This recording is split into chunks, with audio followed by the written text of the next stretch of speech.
Geçäsi ýurtdaşlar, etenlikler, oğuz eli, etenlikler, dünýäň ýüzi. Hoş geldiňiz kardeşler. Dünýäň bir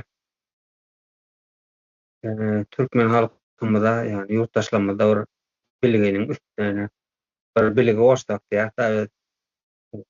Döwlet, döwlet adında bir näme bar-da, guruluş bar.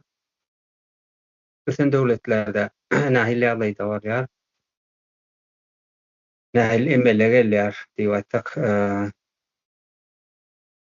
ösmeýän döwletler, ýani biziň Türkmenistan ýaly daşjajak içi çöwrük näme görnüşdäki ýurtlarda döwlet sözü nähili ýagdaýda ulanýar, ýa guruluşy nähili ýagdaýda saklanýar. Şol hakynda urşun ýurtdaşlar bilen bizi dinleýänler bilen bilgi paýlaşsak diýdim da.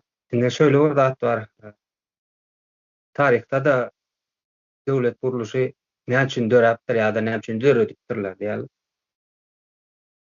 Indi bir ülkäni alsak, ülkäniň halkynyň aladasynda halky näme etmeli? Şo bir ülkede bir halk bar.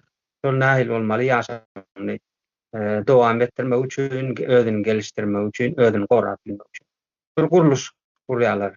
Edil häzir kady bilen döwlet diýip adlandyrylýar. Ýani Arab adında.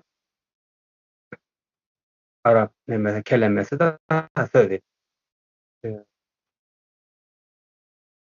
Mesela mine ülkedäki halklar, ýani şo döwlet guruluşynyň goranlarynda özüni gorramak üçin, sada dil aýdanda özüni gelişdirmek üçin, özüniň ýani aç kalmazlyk eli işli bolmak üçin, ýani bilimli bolmak üçin guruluşlar döredýär. Edil häzirki sözler bilen aýdanda goranmak ministri diýilýär, bilim ministri diýilýär. Adam iqtisadiýetinden alarsyň saglygy diýersiň, ilim ýani tehnologiýa bilen işleşjek guruluşlar bar. Şonu şo zatlaryň kän da saňa otursaň ýöne nemesi bar. Esasy 3 tane bir şahasy bar, uly şahasy. Bir düzgün getirmek üçin, bütün halka düzgün getirmek üçin bunyň nemesi bolmaly, parlament bolmaly, ýani parlamentde işläp biljek adamlar, ýani kanun çykaryp biljek. Ilk başda konstitusiýany çykarýarlar bütün halkyň deňligi üçin, ýani halkyň bähbidi üçin. Şonda şahsy elde bermezligi bar, goragan bar, haklary bar, borçlary bar. Düzgün bir ýurtda bir düzgün bolmaly. Şonuň üçin ýani parlament kanun çykarýar. Halkyň bähbidine bolup, ýani ýurduň çykarlaryna işlejek kanunlar çykarýar. Indi bu çykarylan kanunlary ýene bir guruluş işlemeli, ýani edare etmeli. Buna da hökümet diýilýär. Ýani ýöretme organ, işleri ýöretme organy, alyp barýan organ diýilýär. Indi ýene de bir guruluş bar, buna da kaziýet diýilýär. Adyl kaziýet diýilýär. Bular ýani döwletiň 3-nji şahata. Ýani halkyň elde bermezligi, ýani şahsy mülki bolar ýa-da bilmedim goranmagy bolar, hyzmata bolan hak bolar, gazanja bolan haky, özüni gelişdirme bolan haky.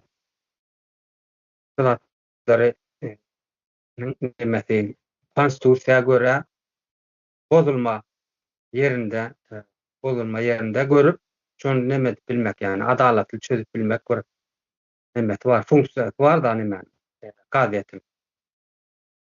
Indi şaha diýdik, özüni gelişdirýän ýurtlarda parlament, ýani kanun çykarýar, konstitusiýa esaslanıp, soň ýöretme, ýani hökümet edare edýär. Ondan hem adalet da gaýet. Indi şolar güç aýrymy bolýar, ýani häkimiýetiň aýrymy. Bir-birini kontrol edip bilýär, bir-birini. Ýani şunyň ýaly bolanda halkyň bähbidini işleýär, guruluşlar. Ýani döwlet çekili şo taýda oturýar da ýer işleýär. Indi biziňem bilýän esasy aladan öz watan nemämiz, watanymyz, ýurdumyz Türkmenistan. Diýip Türkmenistanda nähili ýagdaýda bolup geçýär. Şunu deňeşdirsek diýär. Hani Ýewropa ýurtlarynda hukuk bar, ýa-da Amerikada hukuk işleýär. Ýani adam hakkı ýa-da borçlary ýerine ýetirilýär diýip, ýani erkinlik var adama diýip bir köp hatda Türkmenistanyň halky agarlykly ço ýurtlara gitmek, ço ýurtlarda işlejek, ço ýurtlarda okajak. Galby şo taýlarda nämetjek ýaşamyny dowam etmek niýetinde. Näçe gidýärler? Diňe iş bolan üçin giden oklar şo taýda söz erkinligi var, hereket erkinligi var, şahsy eýçiligiň gorunmak hukugy var. Garaz hukugyň halkyň bähbidine işleýän topraklary diýip aýdylýar, şo taýlar ýurtlary. Ýöne Indi Türkmenistana şeýle bir soragym bar Merdan aga. Türkmenistana geçmezden uzak. Şuňal bir soragyň üstünde de duraly. Adamlara näme üçin döwlet gerek? Özüne ýaşap bilen ýoklarmy?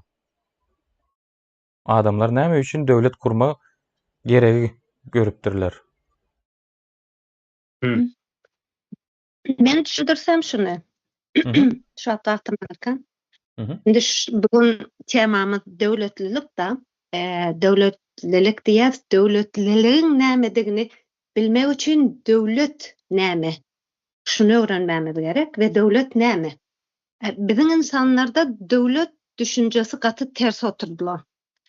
Biziň insanlaryň aňynda meselem döwlet hemme zadyň eýetidir. Döwlet bize bir zat bermelidir. Biz bir aktiv, bir grajdan pozisiýamyz ýokdur. Biz bir pasiv diňe bir zat bize berilmesini garaşyp oturan bir role eýer şekilde bize bu döwlet düşünjesi oturdular. We şeýle bir sada neme bilen düşündirmek isleýände, ýani meniň pikirimçe döwlet näme? Meselem diýelim, bir ada bırakılan insanlar var. Orada bir insanları adada bir insanlar var diyelim. Şimdi bular mesela maksat şu yerde yaşamak, maksat diri kalmak. Bu adamlar şu adada diri kalmak. Doğru değil mi? Diri kalmak için biri ot yakyandır, biri balık tutyandır, bilmeyen biri ağaçlardan ösyan bir dat toplayandır. Biri ağaçlardan özüne bir goruk için bilmeyen bir keppe yatacak kolyandır, dağıt etkendir. Her kim bir şekilde nemesini devam ettirmeye çalışıyor. Bir yerde her kim öz bilenini etdiyor. Yani hiç hilik kural yok, düzen yok. Adamlar dine bir şekilde bilişi yanak yaşamaya çalışıyorlar.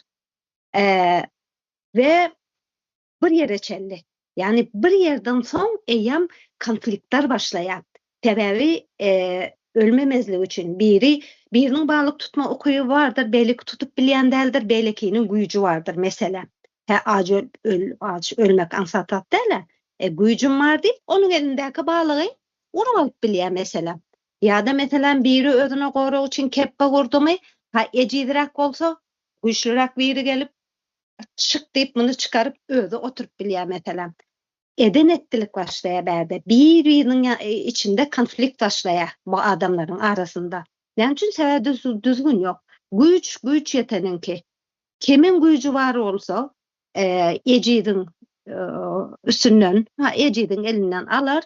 Ecidi ne der? uror, öldürür, özüne alar, onun yerini alır, özüne tutan da adını alır, Kur'an'ın kebbetini alır, da deder ve güç yeteninki. Ve bir yerden son adam da beyni işle, oylaya bir yerden son oturup diyorlar ki adamlar, biz bu gidişimizde birbirimizi öldürüp kutoriyat, özümüzü kutoriyat diye. Orta gelip biz nädip bir yerde oňuşup hiç birbirimizi gırman, öldürmän bir yerde oňuşup nädip ýaşap bileriz? Nädip birlikde ýaşaýşymyzy dowam edip bileriz diýip oýlanma başlaýarlar. Ondan soň ýuwaş näme edýärler bular? Bir adam olup bular meselem siz balık tutun diye biz meselem nemedeli ağaçlardan bir zat toplalı biz bir toprak olup siz balık tutun diye siz yana orada dedin deyip bular rollerini paylaşıp uğrayalar bir cemiyetin içinde. Paylaşıp başlayalar sen onu etmeli yankayım.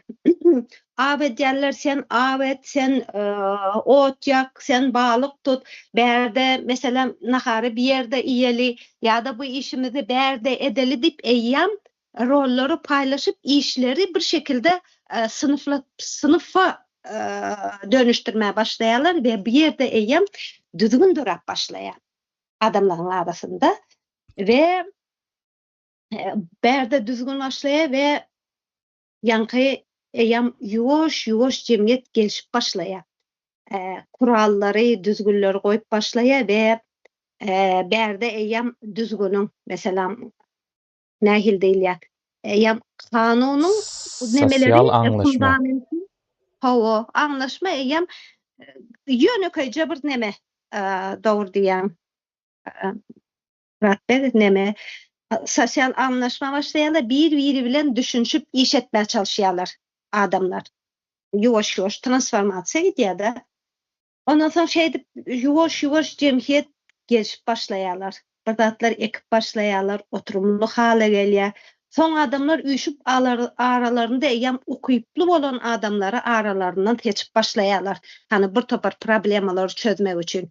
Meselem ýmit yetmedik wagty nähili özümizi alyp barmaly ya tebii hadisalar bolan wagty nädip özümizi alyp barmaly diýip eýem seçim demedi guraýarlar. Haýsy ýoly seçsek, haýsy hereketi etsek diýip seçimler başlaýar berde. Eýem seçimin fundamenty berde goýulyp başlaýar. Meselem.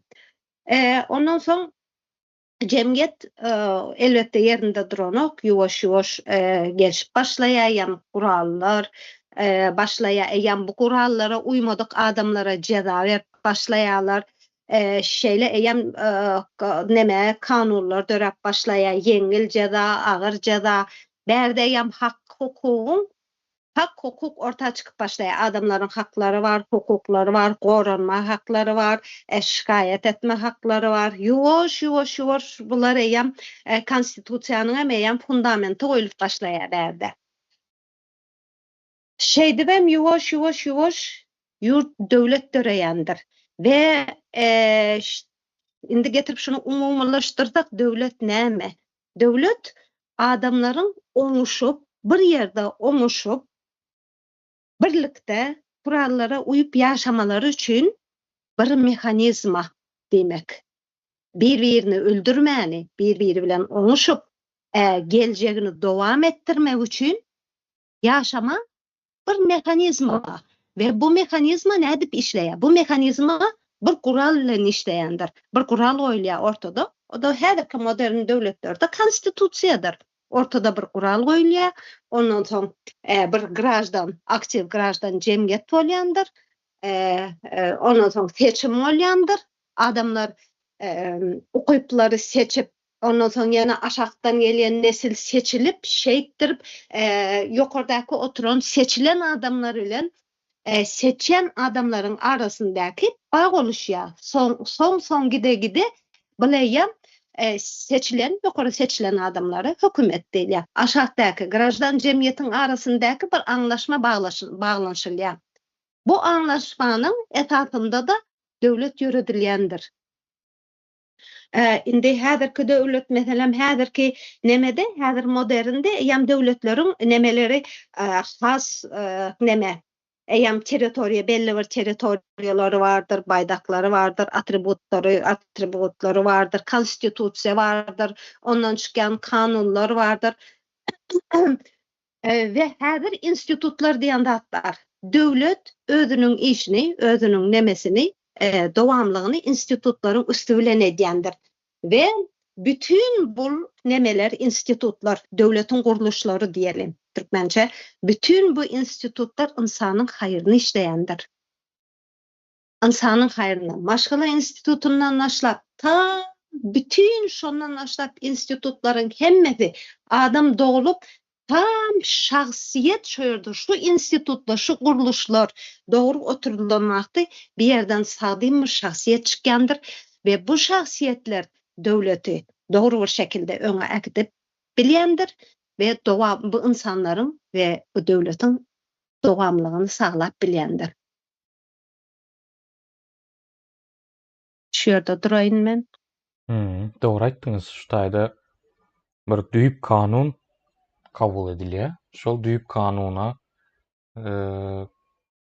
ters gelmejek kada kanunlaryň toplum bilen bir döwlet dolandyrylýar. Döwleti dolandyrýanlaram hökümet diýilip adlandyrylýar. Ýöne şu taýda bir neme bar da käbir ýerlerde ýalňyş düşünilýär. Hökümet döwleti dolandyrýar diýilen pikirden uzaklaşdyryp, döwlet halky dolandyrýar diýilen bir düşünjede orta atylýar da.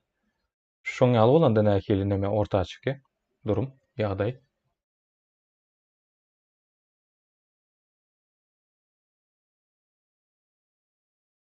Soraw baňamy?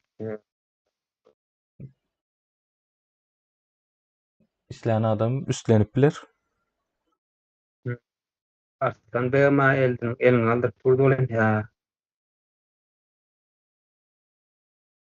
Olmasa bu soraw näme deýin? Üstleneýin olsam. Arslan beýa söz geçer.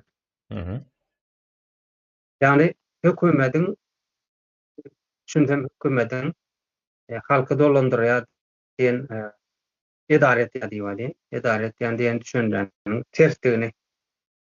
Indi şu wagtda ýene öz ýakynymyzda Türkmenistandan özümizden mysal bermeli bolar. Ine ýurtda erkinlik ýok biziň ýurtda. Adam hukuklary ýörenok, diňe hukuk belli bir adamlar üçin ýörýär diýen. Indi nirat barsaň on etmek bolanok, mun etmek bolanok, iş açak. Al ene topragyňa bir zat ekjek diýersiň, toprak ýogam bizde bolan on etmek. Paxta bilen eksen, paxta bilen buğday ekersiň, başga da ekmek. Ýurtdaşyna gitjek bolsaň, ýaşyň ýetdimi? Näme iş etjek bolanok.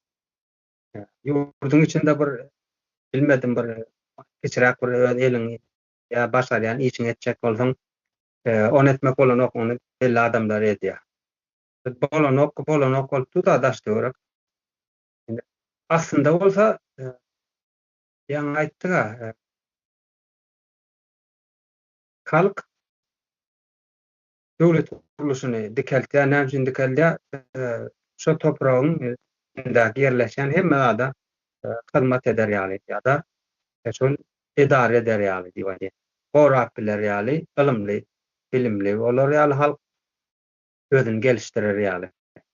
Iqtisady tarapdanam garaşsyz bolmaz ýaly. Ýa-ki bizdäki hökümetlik görkezlen adamlar aslında nähilerde gelmeli. Halk birinjilik bilen öz tanıyan adamlaryny parlamenta uğratmaly, saýlap.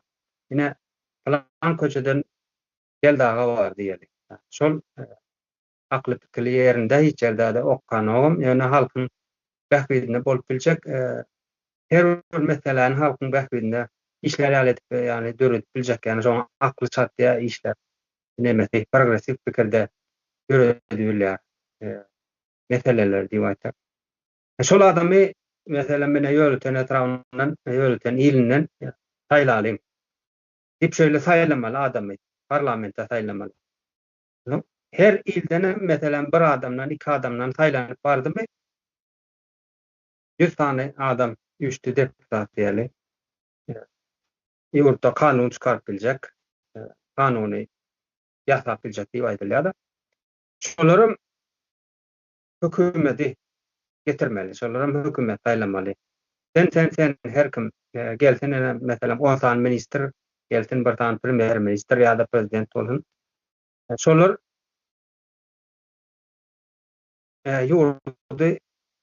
ýurduny idare etmeli. Näle idare etmeli? Parlamentiň çıkaran kanunyna göre karar alyp şoňa ýurdy idare etmeli. Yani şonuň ýaly düzgünü bar onuň. Biziň ýurtda bolsa näme bar? Özleri gelýärler. Seçim etdik, saýlaw etdik diýerler-de. Halk bu prosesden hiç uzakda, halk özüniň şu prosesde bolmadygyny bilen awam köp yerlerde agyrlyk bilerler. Şeýde bolmasaň hökümeti bir bilmedim türme başlayan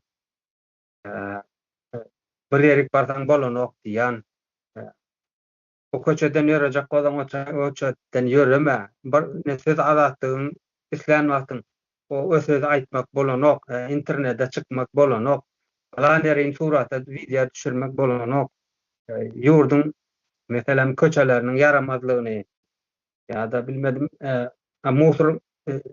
musury alyp köçede döküp bermeklerin ýa-da näme üçin de paxtak gülýek hem zok diýip şonuň ýaly meselelerini ýani problemalaryny aýtmak bolanok diýip diňe bir hili şu wagtda halkyň gözüňde hökümet diýilen zat diňe näme bolýar? Ezici, cezalandyrıcı näme hökmünde görülýär-de. Bir organ hökmünde.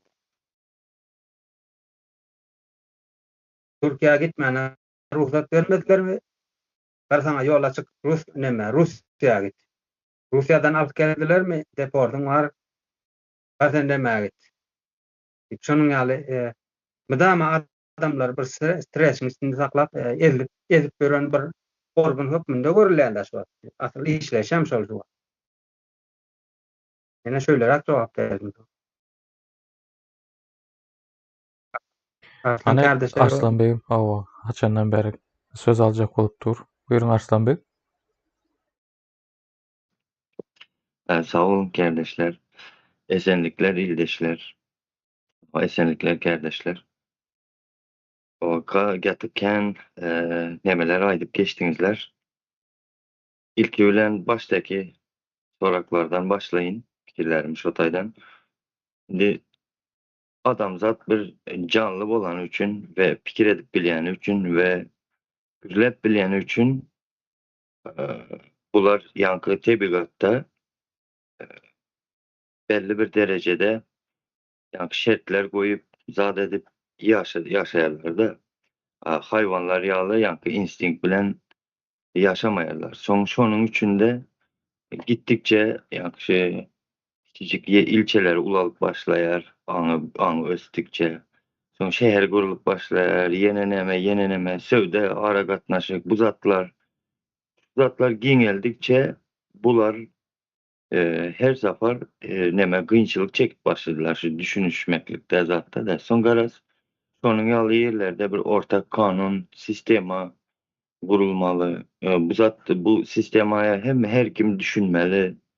Garaz şonuň ýaly ýerlerde gynçylyk çekilen üçün ýani döwlet gurup başladyk da. Döwlet hem näme edýär? Meselem ýanky halky goraýar. İsle bunu yarak bilen olsun, gorasın yeri gelende bilgi bilen, ya yeri gelende medisina bilen, yeri gelende kucak açar. Şonuň ýaly bir sistema bu. Yankı halkyň hakyny, hukugyny, behbidini, malyny, mülküni gorayan bir sistema da. Bunuň ýaly sistemaýa hem jemgiýetleriň içinde yankı döwlet akylly bolan şahsiýetler ken boldukça şonça güçlü gurulýar da döwletler. Indi yankı döwlet ähli ýurtdaşlaryň yankı behbidini, ýurtdaşlaryň değerini bilýäni üçün, göz ýetireni üçün bir ortak sistema gurady da, kanuny, düzgünü bilen, konstitusiýasy bilen.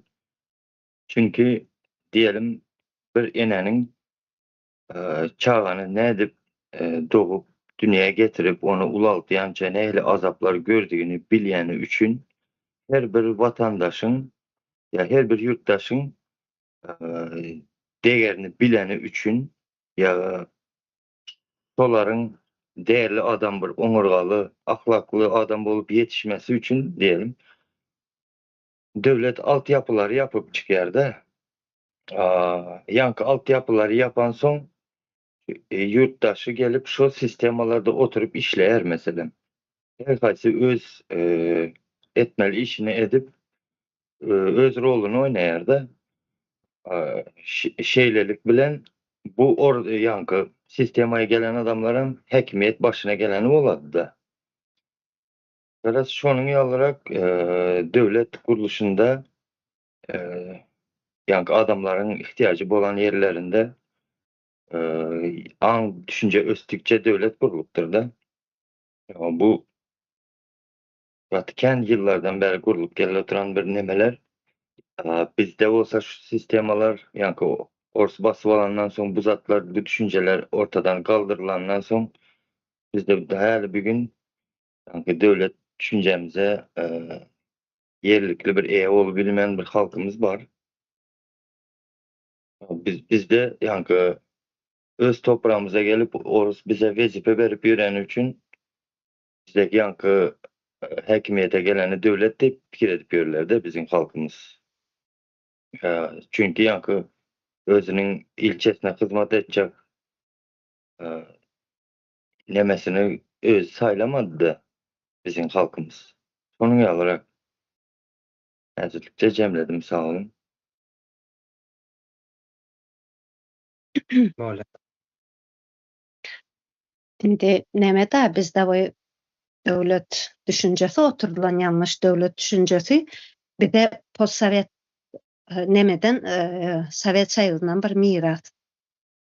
Garaşdyrylmada aldyk diýip, garaşdyrylmy aslında diňe kagyzyň ýüzünde değişen denkler var. Ýöne şol sistema, şu aňardan gelen sistema häle dowam edip oturýar.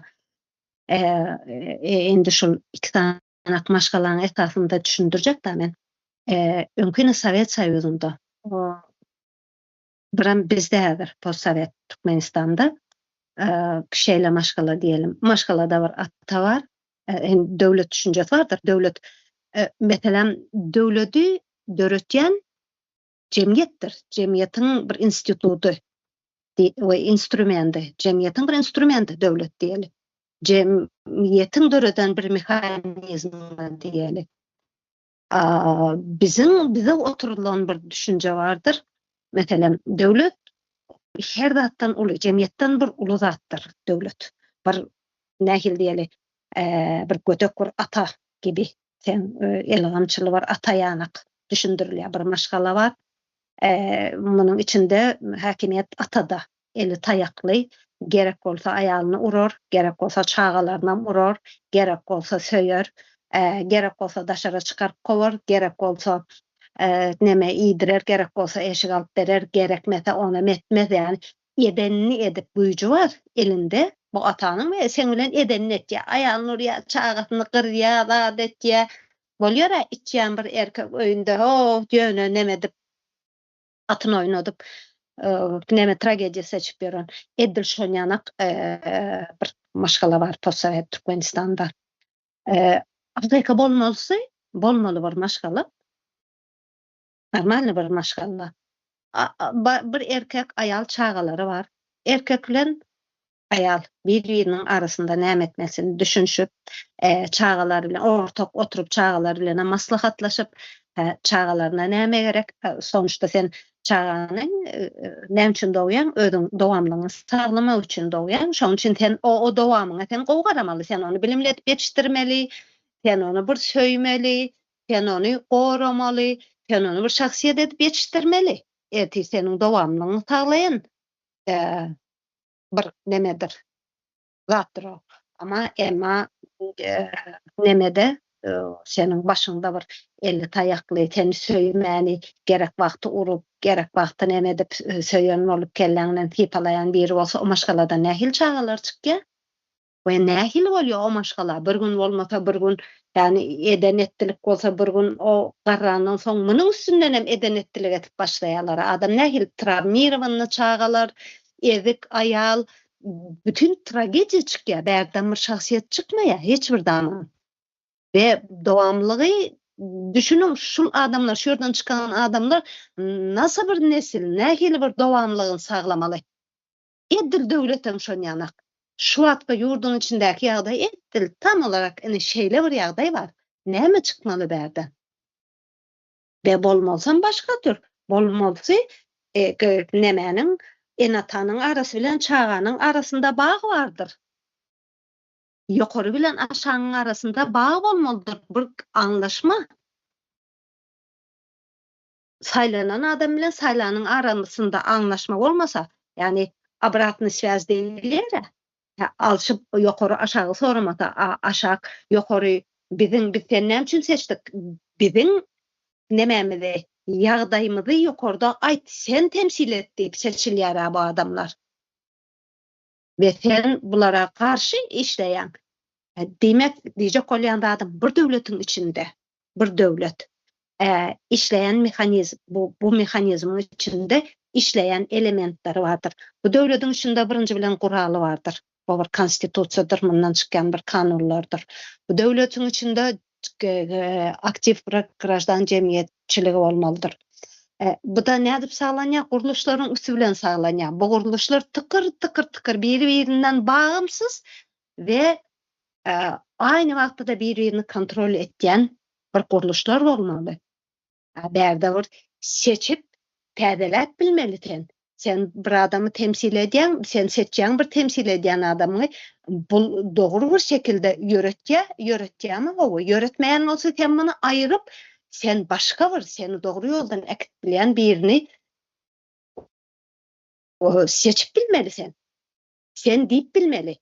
Döwletlilik şonda bolýar. Bir döwletiň içinde insanyň degeri, meselem, konstitusiýa dogrudan hem işleýän bolsa, kanunlar dogrudan hem işleýän bolsa, kanun hem prezident üçin, hem bir çopan üçin deň bir şekilde işlemeli. Munyň üçin aýry, munyň üçin aýry, munyň üçin hiç işlemeli, bular üçin gowy işlemeli, munyň üçin diňe jazapy işlemeli diýen zat ýok. Dengeli bir şekilde kurallar hemme üçin deňdir. Deň bir şekilde işlemeli. Ýok. Bu guruluşlar dogrudan dogry işlemeýän bolsa, bärde döwletlik bolmaýar. Ve meselem şu Türkmenistany alaly, häzirki Türkmenistany alaly ve şugun bu Türkmenistanyň %70% daşar ýurtlarda gününü görmek üçin sersefil bolup berler. Ve bu döwletiň ekologiýasy gaty erwet. Adamlar dolan çağılan hemmet keter. Bar näme keter bolsa ýurdun içinde ışkırýar. İnsan hak, hukuk diýen zat ýok. Edenetdilik. İş ýok. Hiçbir şekilde hiçbir institutlar işlemeýär. Bärde soň kanun diňe belirli bir adamlar üçin dogry şekilde işleýär, galalar üçin diňe jaza hökmünde işleýär. Ýurda girip çykmak barmak bilen görkezýär. Sen girip çykyp bilersiň, sen girersiň, sen çykarsың, sen oturursun, seni öýdürt ve bugün şu ýalňyşlygy bu döwletligi siz bozup oturýarsyňyz. Bärde bir döwletiň guruluşlary işläne diýip aýtýan adamlary izarlap türmelerde öldürýärler. Ve şunyanak ýurdun içinde döwletlik bolup bilermi? Sorak size. Sağ olun. Böyle. Yani döwletiň gurulma esaslary, näme sebäpler, yani näme haýsy bir netije gelmek üçin gurulýar diýip. Halk tarafı, döwlet aslında halk tarafından gurulýar, ýa-ni gaýtmaly. Gorap bilmeli, bu halky bilimli bilmeli, gelişdirip bilmeli. Yani iqtisadi tarapdan garaşdyrıp bilmeli. Ine goşdan goşulyp gitdi. Ine şeý adaýlar bolmaýan bolsa, diýmek, o taýda döwlet gurulşy ýokdur, ýani ýykylandyr. Şoň üçin halk ony täzeden gurmaly. Ýani şo döwlet gurulşlaryny işledip biljek, ýol edare edip biljek, halkyň adalatyna seredip biljek, gerekli kanunlar çykaryp biljek adamlary halkyň, ýani halk köpçüligi özü täzeden düzmeli bolýar. Ya edil häzir Baýdak bar diýýärler. Türkmen halkyny kabul etmedik ýa tanamaýan waýda ine sen waýdan diýip getirdiler. Türkmen halkynyň taýlamadyk prezidentini getirdiler. Ýa-da ine taýlanmadyk parlament deputatlary diýýärler. Ýa-da ine ýokary kazy diýip bar. Olary hiç gaýsyny tanamda. Hemmesem halkyň nemesine garşy etme işleýär. Demek, bu gurulşy halky ýykmana dolu haky bar. Ýykmalda, ýani öz isleýän adamlar, ýurdun bähbidinde işläp biljek adamlaryny getirmäne hukuky bar.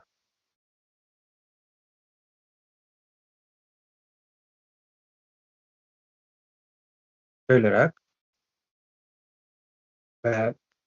ine mysal bilen aýdyp bereli. Biri çıkıp Türkmenistan dünýäde gaz gorlarynda, ýani energetik gorlarynda 4-nji ýerde diýär. Ýöne halkyna seretsen,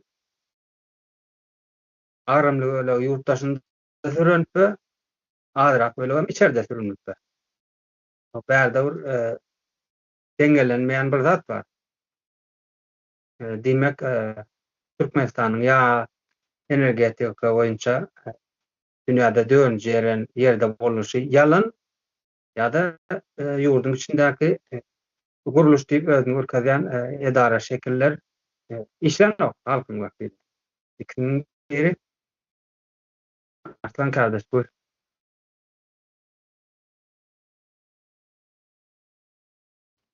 Başlanma internetim biraz yitip gidiyordur da şu an sesler duyulup geliyordur neme. O doğru aýtdyňyz ýa Merdan Bey. Halka garşy işlenýän sistem var da bizde Türkmenistanda. Muny da biz dolu ýykmana da hakymyz bar. Sebep serediňe döwlet bolýan bolsa ýa-da maşgala bozmaýar. Ýa maşgalan näde bozmaly diýip şonuň izinde ylgap ýöremeýär-de. Ýa-da döwlet ýok bolany üçin biz döwletimizi gurmaýanymyz üçin bizi şu güne düşürýärler. Döwlet öz halkyny ýa-da bilimsizleşdirermi? Ýa-da internetten kesermi? Meselemde. Ýok. Döwlet hemişe ýa-da halkyň her bir şahsy adamynyň şahsiýet bolup ýetişmesini aladysyna edildi. Bizde hemme zat tersi nedir? Ýa-da gidip Orustan pagon takanyp gelerler, Orustan wezipe alyp gelerler. Ondan soň men wezipeli diýerler. Sen öz toprağında başka milletten ýa-da wezipe alarmysan? Eger sen ýa-da hakykatdan hem döwlet sistemasyna hyzmat edýän bolsaň da meselem. Gatyp kaldymy ýa meniň internetim mi öçdi? Ýok, gelip dur. Geldi. Tamam. Indi bizde serediňe biziň halkymyzy diňe gul bolmaýy öwredýärler. Ýa-ni men döwlet adamy ýa kim bu? Aksakkaly dedi ýa-ni ýygnaklarynda oturatan bir topar aksakal adamlary bular halkymyza diňe kiçi göwüllü bolmaýy, gulrukda bolmaýy, şu zatlary öwredip ýa şolary şoňa zatlary görelde bolup görkezi gelýärler, maslahat berip de. Eger bir döwlet bolýan bolsa gul düşünjeniň nämedigini ýa-ni raýat diýen sözüň nämedigini bu zatlara akyl ýetirmeli bu zatlar.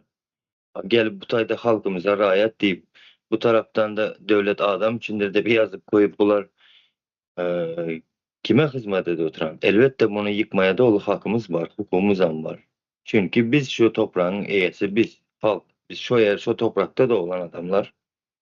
Ya şunun ýaly meselelerimizde biz täzeden döwletimizi ýykyp gurmaly. Devleti kimler gurup biler? Bunu şahsiyetler kurar. Mesela bilim adamları, devlet akıllı bar adamlar, son harp adamlar, bular yeri gelende goranı gorar. Ondan sonra filosofları, elbette yok bizde bu filosof ya başka bilim adamları da. Şunun ýaly şahsiyetler goşant goşup gurup bilýändir. Birisi sistemany gurar, birisi ýene bir zadyny, birisi ýene bir ýerde maslahat berer. O döwlete her bir ýanky bilim ugrundaky, bilim strukturasyndaky her bir biligli adam gerek. Meselem botanigi bolsun, ýanky tebigatyň içinde ýene bir zady bolsun. Her birisi gerek. Çünki ýanky döwlete bir azacık bir ziyan gelecek bolsa hem şol zatları görüp bilýän adamlar gerek-de. Ýanky özüniň ugrundan bilýän adamlar, şahsiýetler gerek. Diýelim bir mörmejek geldi. Muny bileden adam yok. Bu halkyň ekenine ziyan beredi. Şonuň üçin bilgili adamlar gerek her bir yerinde diýjek bolýanda. Meselem aydym kişi ya sanatçylary diýelim. Häzir bizde näme? Ne özümüziň bir milli aydymlarymız, bu zatlar yok. Görsen başka milletleriň aydymyny ya ýene bir zatyny eşidip ýörler. Şu taýda döwlet akylly bar bolsa diýjek ki, "Seret biziň özümüziň ýanky milli aydymlarymız ýokdur. Başka milletiň aydymlaryny eşidip höwes edip ýörler. Bu ýetişýän çağlarda ýurduny goramak höwesi bolmaýar. Şu zatlary döwlet akylly öňünden ölçep, hasaplap, şunun öňünden ziyan geljäni öňünden bilip, şunun öňüni almaly-da. Biziň halkymız şu gije gündüz bilmedim başka milletleriň aydymyny eşidip, diňlep, höwes edip ýörler-de. Bir zatlar aýtjakdym häzirlikçe. Başka ýere pikirim gaçdy. Sag bolun, jemledim. Ýa ne döwlet guruluşlaryny halk tarapyndan, halk köçüliginden ýa halkyň içinden gurup bilinýär diýip aslında gurulmasam diýip aýtdykda. Ine halkyň içinden Merdan Muhammed çykdy. Aýtdyna. Biziň ýurtda döwlet guruluşy ýok. Sebäbi näme?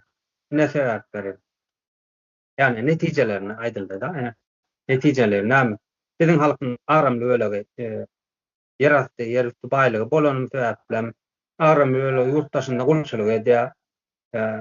Ýurdun içinde ykdysadetimiz ýok, hukumumyz işlän ýok. Ondan ekologiýamyz batdy, işjek suwumyz açyla ýok, ýani saglyk ýene ýok. Bulaňam sebäbi Türkmenistan ýurtdaşyndan neme edilýär, dolandyrylýar. Esasen Orset Russiýa Federasiýanyň nemesi kuklary. Şoň üçin biz döwlet gurmaly diýip aýtdy. Merdan Muhammed. Näme etdiler? Merdan Muhammed alyp kaçdylar. Eger ýurdun içindäki kostümliler, gastukly adamlar biz döwlet bar diýip özüni görkezýän bolsalar, bu hereketi etmezdiler. Ýa-da Umida Bekjanowa ýurdun içinde çağalaryň, zenanlaryň mertebesi deplenýänligi, aş taklanýanlygy, hukuklarynyň görülmeýänligi, ýani işsiz güýçsiz goýup bilimsiz goýulýandygy, medeni bir jemgyýete götürmeli deregine daş asyrlara tarap çekilýändigini, şu meseleleri aýdyp geçdi. Nämet böler, kowlap böler. Demek ýurdun içinde döwlet guruluşlary ýok. Döwlet ýok. Döwlet bolanda, ýani şu bir ýani söz erkinligi diýip bir zat bar. Konstitusiýa işleýän ýurtlaryň içinde konstitusiýada aýdyl ýaşaty adamyň söz erkinligi. Yani öz pikirini, düşünjelerini aýdyp bilmeli. Yani edara, ýurt edarasynda bir kemçilik barmy? Ya özünde kemçilik barmy? Aýdyp bilmeli. Döwlet bar ýerinde şu kemçilikler doğrudan şu ýerimizde ýalňyşlyk bar, biziň elimizde. Gelmendir ya gözümizden sypypdyr. Sen çözümini bilýän bolsaň gel çözeli şunu. Halkymyň bähbidine çözeli diýmeli. Ya ýurduň bähbidine. Ya öýdümen bar bilýän adamlaram kowlap berýän bolsa, diýmek o taýda döwlet ýok.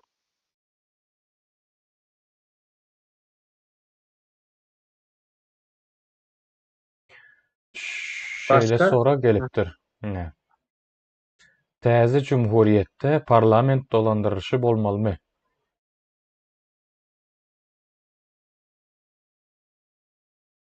Parlament. Şimdi şöyle bir zat var. Bizim halkymyz wakum içinde otyr. Ýoksa mene häzir internetde bilgekän parlament dolandyrışı näme, sultanlyk näme, diktator näme, hökümet näme, döwlet näme, şunyň ýaly bir ülke näme, ýurt näme bilgiler, ýani şu sözleriň üstünden açylýan bilgiler bar-da. Şo zatlar öwrenmeli halkym. Parlament sistemasy näme diýmek. Şonu öwrenmeli. Näme iş edýär? Şonu halk köpçüligimiz bilmegimiz gerekli. Ýöne Türkmenistanyň interneti ýapyk bolansa belli bir TikTok diýdi, ne diýdi, bir halka ulakan bilgi berip bilmejek ýa-da bir peýda getirip bilmejek nimeler.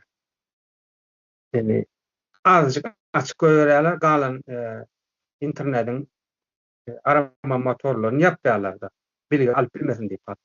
Oňa parlament halkymyza bolmaly, halkymyz bolmaly diýeniň bilen bir näçe adam diýen bilen galan aramly alyp bilmeýän bolsa şoň parlamentiň näme diýip.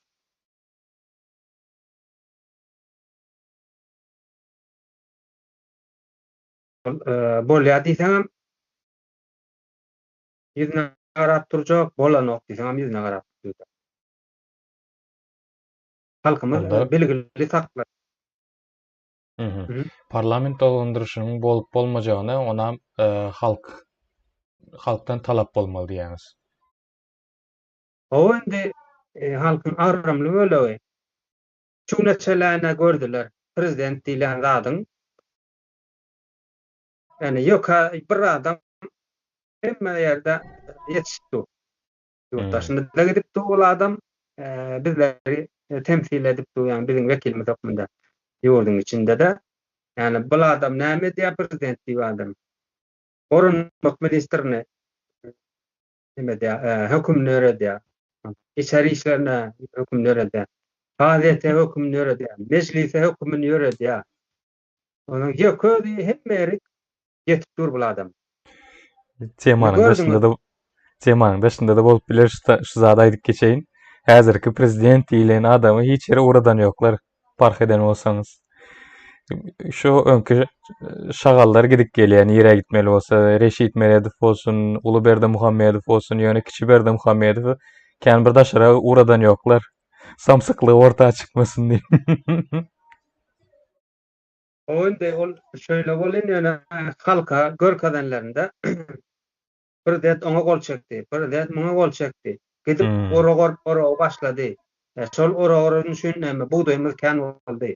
Şol paxta ekän üçin paxtamyz kän boldy. Şonuňa propaganda öýretýärler. Doğru. Men ansadyndan aýdyp berýän da, şu bir adam gördüňiz. 91-den bäri bir adam ýurduň başynda hemmelerde çözýän kişi möhürüne halkyna aýlady getirdi.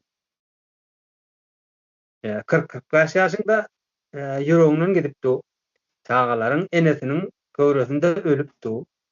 İşşek suwuň zäherli bolan bagyrlaryň çüýräpdi. Böwrekler ýene şonuň ýaly renanlarymyzyň ýani imetini sebäpli çağa dowmasy problem mesele bolupdy. Oňsoň Zina tarapdan bolan keselleri artypdy, içi daşyn goparypdyň göwerýärler. Çağa doğmaz ýaly. Halkyň aramly bölegi ýurtdaşynda sürünüp ber, ýaşlaryň okuw diýip çykyp gidýär, hyzmat edip ber, başga ýurtlara özenip berler. Ýa-da ene ýylda 15.000 sany ýaşlarymyz hünärmen bolup çykýar ýa. 15.000 bolýar. Nerede işletjeksin bu adamlar?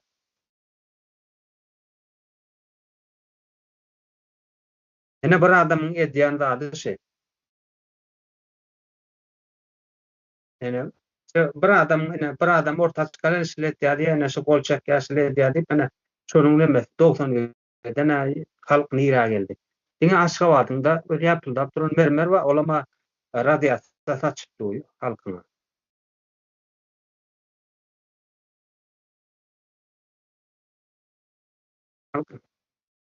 Arslan Bey elini galdyrypdyr, söz bereli. Ha. Ben yankı sorağa cevap vermek istedim de bir kıskaçarak. Elbette täze Cumhuriyetde yankı parlament sistemi bolup biler. Şu taýda şeýle bir zat var.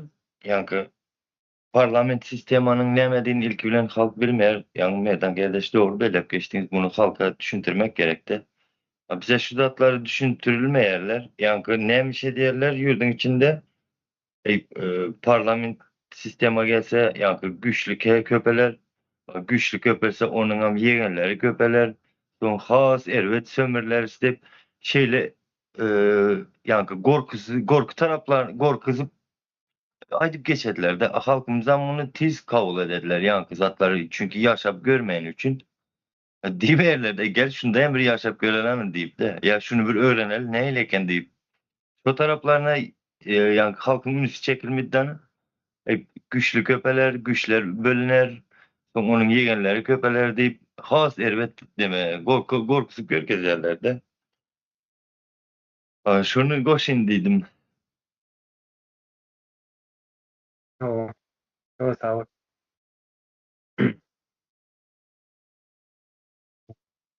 Parlament sözünün manysine düşünmek üçin parlament nähili işleýär, näme üçin getirilýär, kim saýlaýar? Parlamentin asıl özü näme iş edýär? Munyň edýän hereketlerini öwrenmek gerekli da, ýani şu parlament sözünün arkasynda näme bar? Ýanky bilmesen, meselem 100 tane adam parlamente deputat saýlandy diýelim.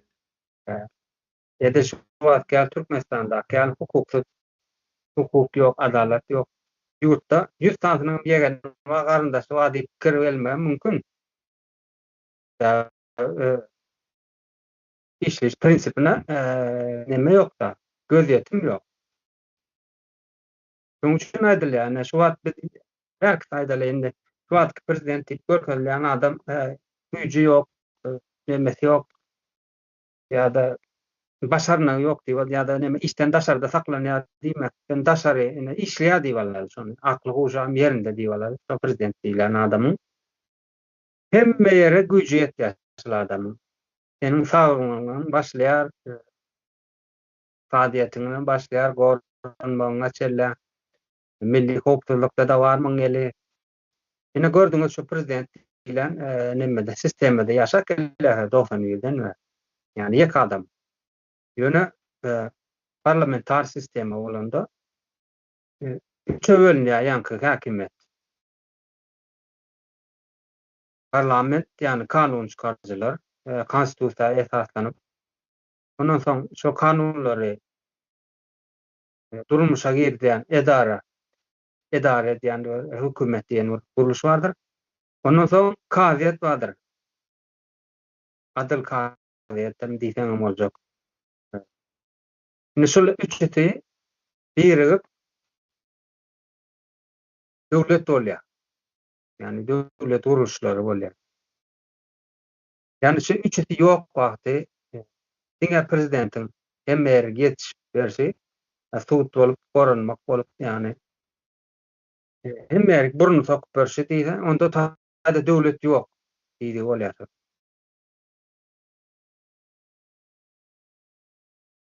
Şoň üçin parlament sisteminde nädip işleýär, nädip işlemelidir diýen bilgini almalyda halkymyz. Ine ýurtdaşyna çykan halkymyz bardyr. Şo bilgini öwrenmeli bähbet üçin.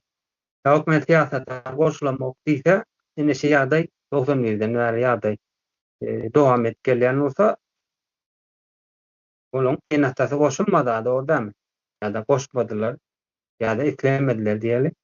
Diýmek senem neslin üçin şu ýagdaýda demesen nesline öz eliň bilen ziyan etdigiň bolýar-da ýani. Jenaýat edýän adam ýaly bolýan sen. Neslin neme guşlugyň öňünde neme diýen ýapýan da. Ne siz häzir aýdyp geçdiňizde döwletiň sütunlaryny, döwleti bar edýän bir sütunlaryny aýdyp geçdiňiz ýöne kitaplarda köplenç aýdylmaýan bir neme bar, ýene bir sütuny bar. Olay hem tebii ýagdaýda bolaýmaly diýip kabul edilen üçin köp kitapda şonu öwredilmeýär. Olam ýene bir sütuny näme? Halk. Halk şu aýdan zatlaryňyza eýe çykmasa, eýem bu taýda döwlet diýilen bir zat ýok da. Ýene aýdyşyňyz ýaly kazyet geldi, ýene ýöretme, merem ýasama, ýa kanun döretme şahalary özara birikdiler. Ine şu taýda bir döwlet döretjek diýdiler. Şu özleri kanun koydular, şu kanunları ýöredýänleri koydular, şu kanunlaryň ýöredilmegine seredilýän kazylary koydular. Ýöne halk bolmasa o taýda döwlet bolup bilmez ha. Indi şol aýdylmaýan bir sütuny halk tebii ýagdaýda bolaýmaly zat diýilip kabul edilen üçin öwredilmeýär köp ýerde. Indi biziň hem döwletimiz, biziň hem halkymyz şu zada düşünen ýok da. Hökman halk şuňa eýe çykaýmaly.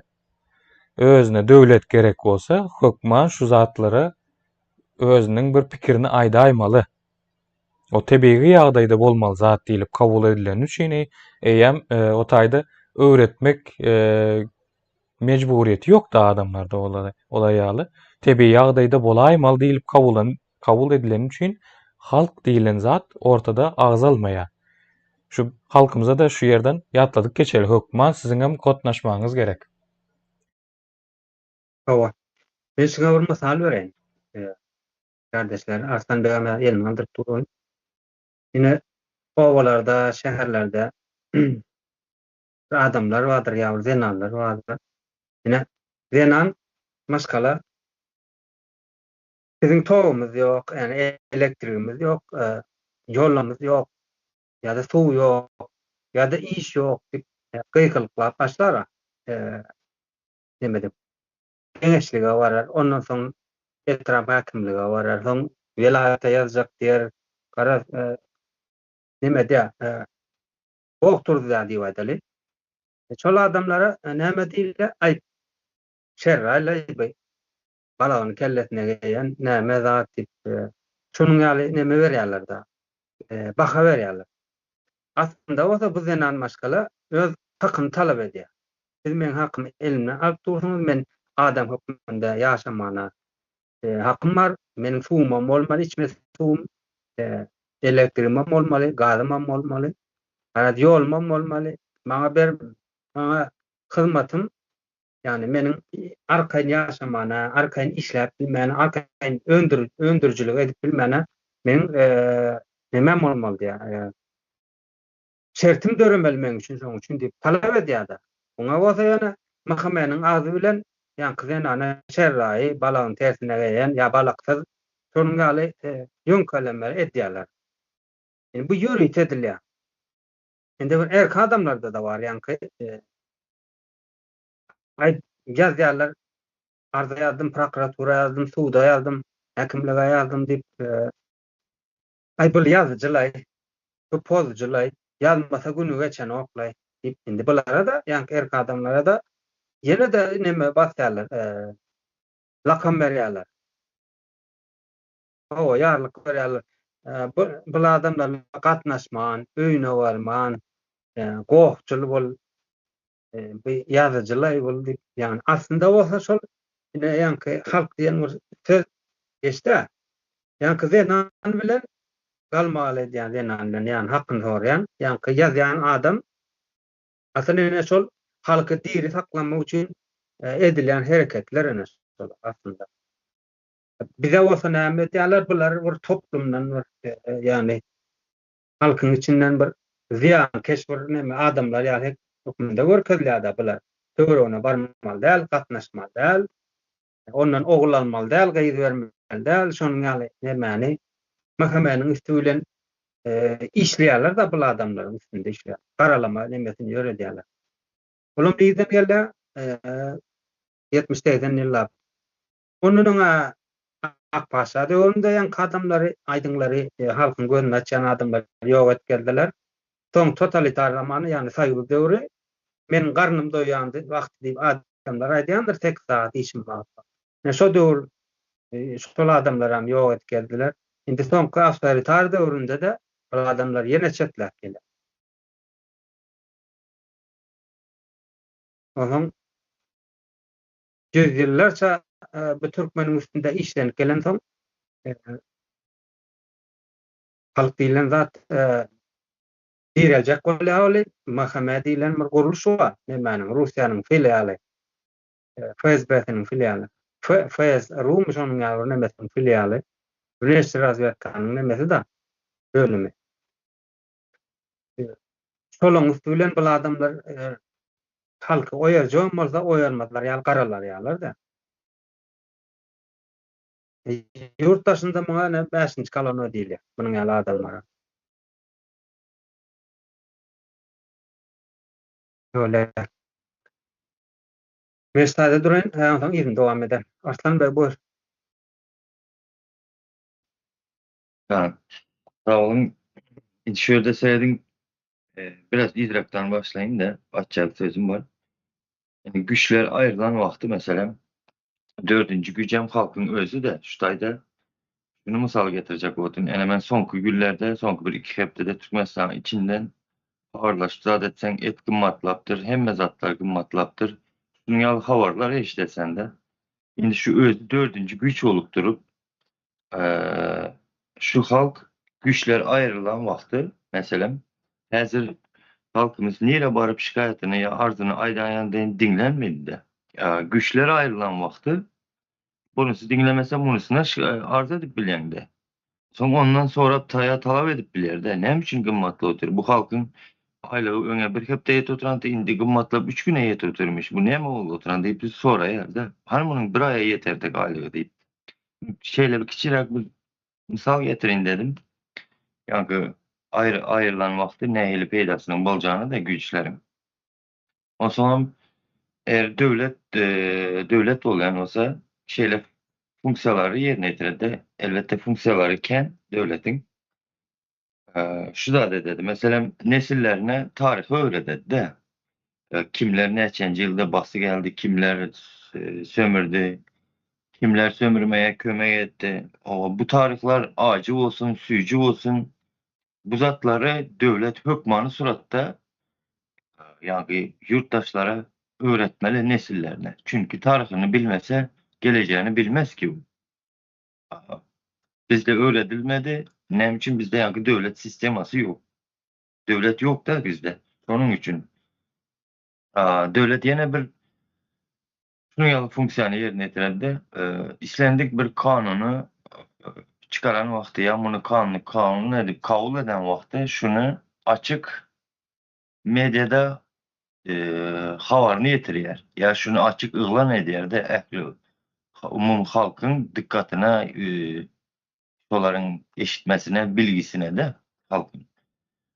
Çünkü yalı bir adam kanun çıkarıptır, yok adam buyruk geliptir deyip ılgamayar. Yani şon yalı yerlerde hem güç ayrımcılığı olan vakti hakimiyette, devlette. Yani kaçmayalı birbirine talep edip bilirdi. Haçan çıkardın bunu? Haçan ilan ettin? Ama gidip meclisindeki oturan çünkü 125 deputat ağzına su alıp oturma kellesini aşağı yere basıp gidip haçan böyle kanun çıkardın deyip talep edip bilirdi olar. Çünkü bunların arkasında halk var. Saylanan meclisin ağzalarında. Şeylere sağ olun cemledim ben. Nezirlik için. Öyle sağ O ene 2007-nji ýyldan bäri Berdimuhamedowlar da Berdimuhamedowlaryň nemeti gelýär. Hakimiýeti sürdürip gelýär. 18 ýyl bolýarmy, 20 ýyla ýakyn. Bu nämäni görkezýär? Bu ýurdun içinde taýlawyň ýoklugyny görkezýär. Ýok taýlaw sebebi sebep häzirki Berdimuhamedow, ulu Berdimuhamedow kiçi, ondan soň häzir orta ýene gyzynam çykaryp ugrady. Bu näme diýe biz dowam etýäs diýe. Ýani biziň jenasiýamyz dowam etýär diýe. Saýlaw ýok demek ýurdun içinde. Saf neme bar? De ýura bar. Ýöne görkezme höküminde ina halk gatnaşýar, ina halk isledi diýen özünün legitimligini legitimlemen dip görkezmek üçin bu formalny seçimleri, saýlawlary demetýär, geçirýär. Aslında saýlaw ýok. Saýlaw ýok sebebi. Sebebi şu wagt hemme bilýär. Şulardan halkyň bizar bolanyny. Hemme adamlaryň şularyň şu ýerine geldi. Eýem bilýär ýurdu ne derece getirenlerden bilýär, adamlaryň ne haldylygyndan bilýär. Bar zadyň haosa dogry gidip barýany, bar zadyň beýran kollaps bolany hemme bilýär. Akly ýetýär hemmenin. Ýöne näme üçindir? Häle şu 18-20 ýylyň içinde şular gelýär. Häle ýurdun başynda gelýär. Bu näme demek? Bu saýlawyň ýoklugy demek. Saýlaw ýok. Näme üçin? Awtoritarny rejim var. Awtoritarny rejim, personalist, awtoritarny rejimler insanlary pasif bir şekilde tutýandyr. Tutýar ki sen edip bilersiň kabir nemeleriň var, edip bilersiň ýöne sen siýasatyň içine girmersiň, sen siýasata goşulyp bilmersiň, goşulmarsyň diýär. Goşulsa karaçylyň bir nemet vardyr, sistemat vardyr. O karaçylyň sistema seni ýok edýär. Saýlaw ýok bir. Ikinji tarapdan hem adamlaryň saýlamak üçin bir yetişkin, saglykly bir jemgyýet ýok ýurdun içinde. Adamlar şunu görüp bilýärler, hawa ýöne şunu analiz edip bilip, şunun kritik bir kritik bir düşünmesi ýok jemgyýetiň bir saýlama, saglykly bir saýlama kabiliýeti ýok. Düşünüp bilmeýärler bilen oýny. Ýalňyş oturulan ýanky diýişimiz ýani döwlet nemesi var, sözü var ýalňyş oturulan. Bular elbetde jemgyýetiň üstünde bir zat.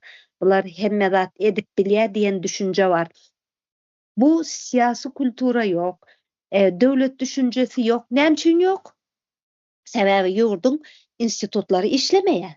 Meselem näme üçin insanlar görüp oturýarlar, edenetdilik bar, näme üçin örgütlenip bilen oklar. Örgütlenip bilen ok sebebi maşgala instituty işlenok.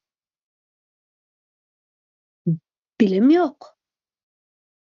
Bakçadan başlap insany näme haline getirýärler? Bu sistema gulluk ederýanak bir instrument höküminde. Gulluk ederýanak bir näme adam ýetişdirýärler?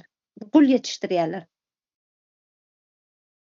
Yok demek institutlarım işlemeye ve bugün insanlar cemiyet seçime katnaşıp bilmeyen olsa, seçip bilmeyen olsa o yerde devlet yok.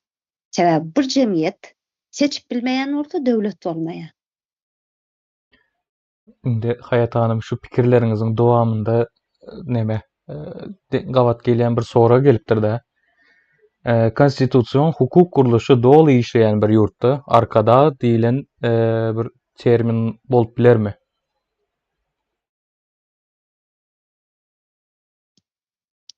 Sonra gaýtalaýyn, konstitusiýon hukuk guruluşy dolu işleyen bir ýurtda arkada bolup bilermi? Abi üzerinde konstitusiýon bir guruluş var bolsa, o guruluşlarda işleyen bir saýlanan bir adam bolýar. Sen prezident, arkadagy bir seçilen prezident, o da bir wezipe. Sen o wezipe gelýän, seçilen senin bir mökletiň bardyr. Sen o işe geldin, sen o nemeňde oturan wezipeňde senin ol jemgyýetiň bähwidi üçin işlemek bar. Sen o mekuletiňi behbet üçin işlersiň. Sen o sana at berilýän bolsa sen bir ýurdun arkadagy ýa-da sene ýa kult şahsiýet kultu bolýar. Indi asıl pikirem şonuň etrapynda, şonuň daş töwereginde jemlenmeli da. Eger bir arkada bir titul, dogrymy? Ýöne wezipe bilen titul, wezipe bilen titul ýok, bir zat däl. Bir wezipe berler döwletiň nemesinde. Döwlet guruluşynyň çäginde bir wezipe berler. Ýöne aýratyn bir titul berilmegi eýem nemeden hukuk döwleti bolmaktan çykaryp aýdyşyňyz ýaly personalistki awtoritar sistemasyna geçmek diýmek. Evet. Nemeden deme bolýar onda arkada ondan soň Cemal Saparowamyň täçgire eýdirelin serdara sözleri eýam näme gitýäbi bu konstitusiýanyň nemesinde aýdylýan bir nemesi bar. Hiç näme dilýär ütgemez bir nemeleri vardır, sütunları vardır yurt bir respublikadır Türkmenistan. Hatta men bu senin titulun bermesi monarxiya diýmek. Olýar sen ütgetýän o ýerde. Awa şu aýdyşyňyza bir kıskaça bir neme dipnot goşaýyn şutaýda. Häzirki konstitusiýa diýilýän bir nemesiniň kanunlarynyň 141-nji maddasynda konstitusiýanyň döwlet dolandyrşynyň prezident respublikasy görnüşi hakynda düzgünleri ütgedilip bilinmez diýilip bir madda bar.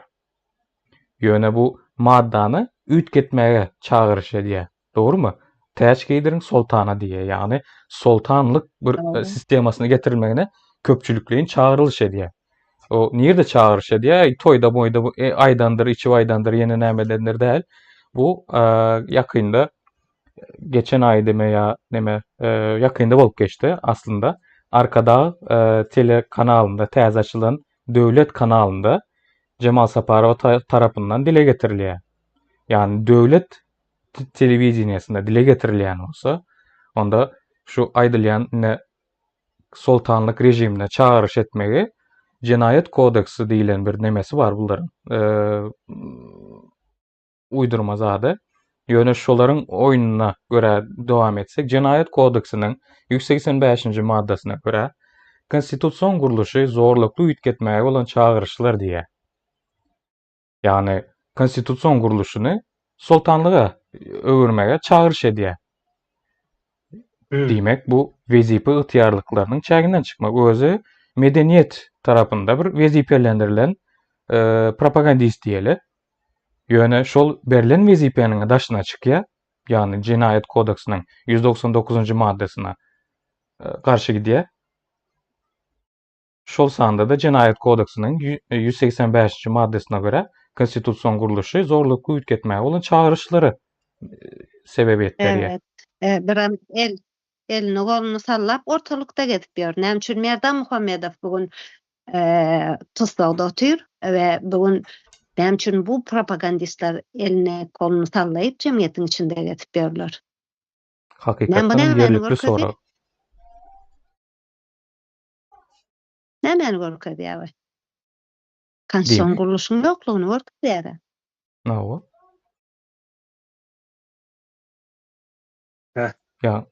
Yani bu sistemanyň işlemeýändigini, bu sistemanyň ütgedilmegi gerekdigini halka bilgilendirýän bir adamy alýarlar, içeri atýarlar. Ýöne şu döwlet telewizionyasynda konstitusiýon guruluşy ütgetmäge çağırış edýänlere de gahrman adyny berýärler. Gaty gyzykly bolýan bu zatlar. Owa aslında ene şotaýda döwlet guruluşy baý bolan bolsa, Cemal Saparow çoğun prokuratura çağrylmaly.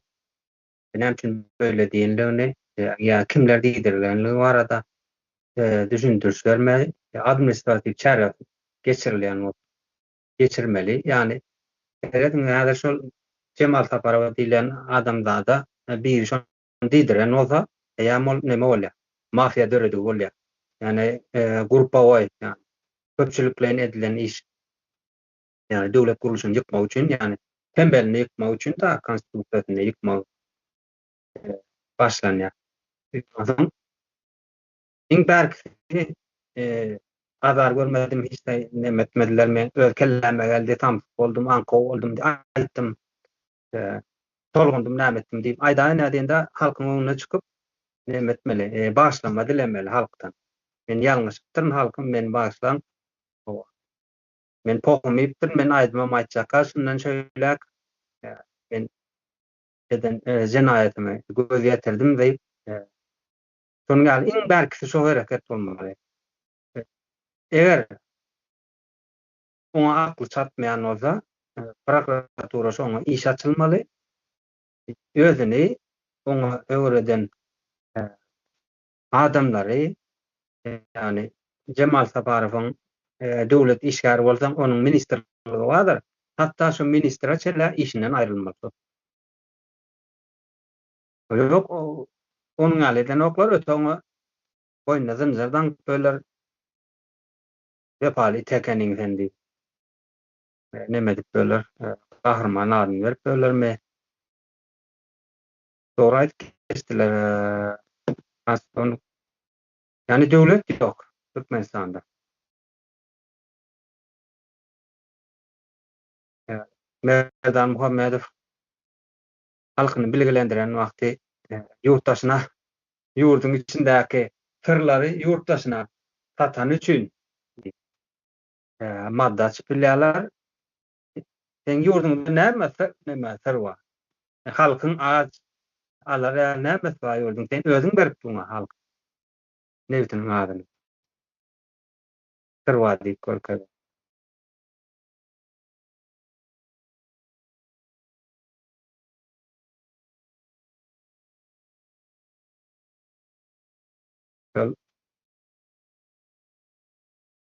Täçe edirmäne bular gyzym taýanlaýan ýaly. Serdara täze götürüp biljegem meňzeşdäl bagaldynam bolsa. Gyzym taýanlaýan ýaly bolup durar.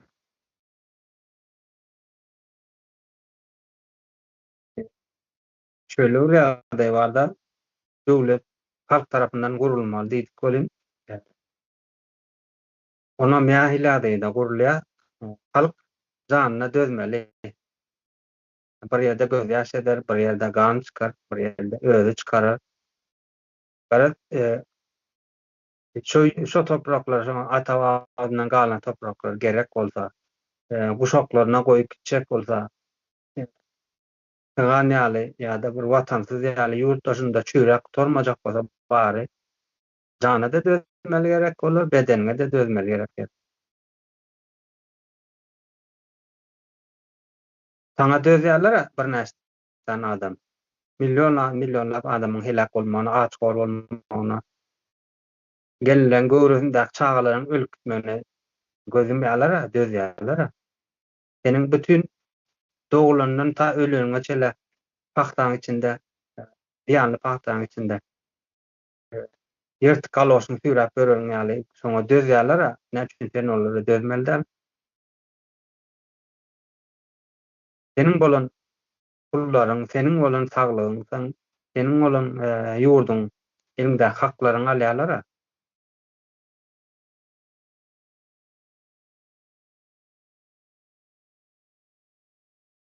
Eliň bilen edenini egniň bilen çekmeli diýen bir neme bardyr, türkmeniň aýtgysy bardyr. Şo aýtgyny ýüze çykarmaly bolýar.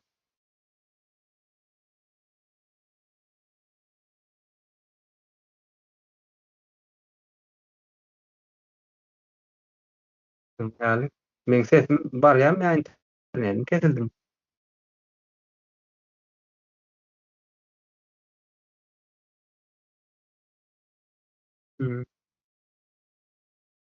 Şöyle soraga jogap berelim.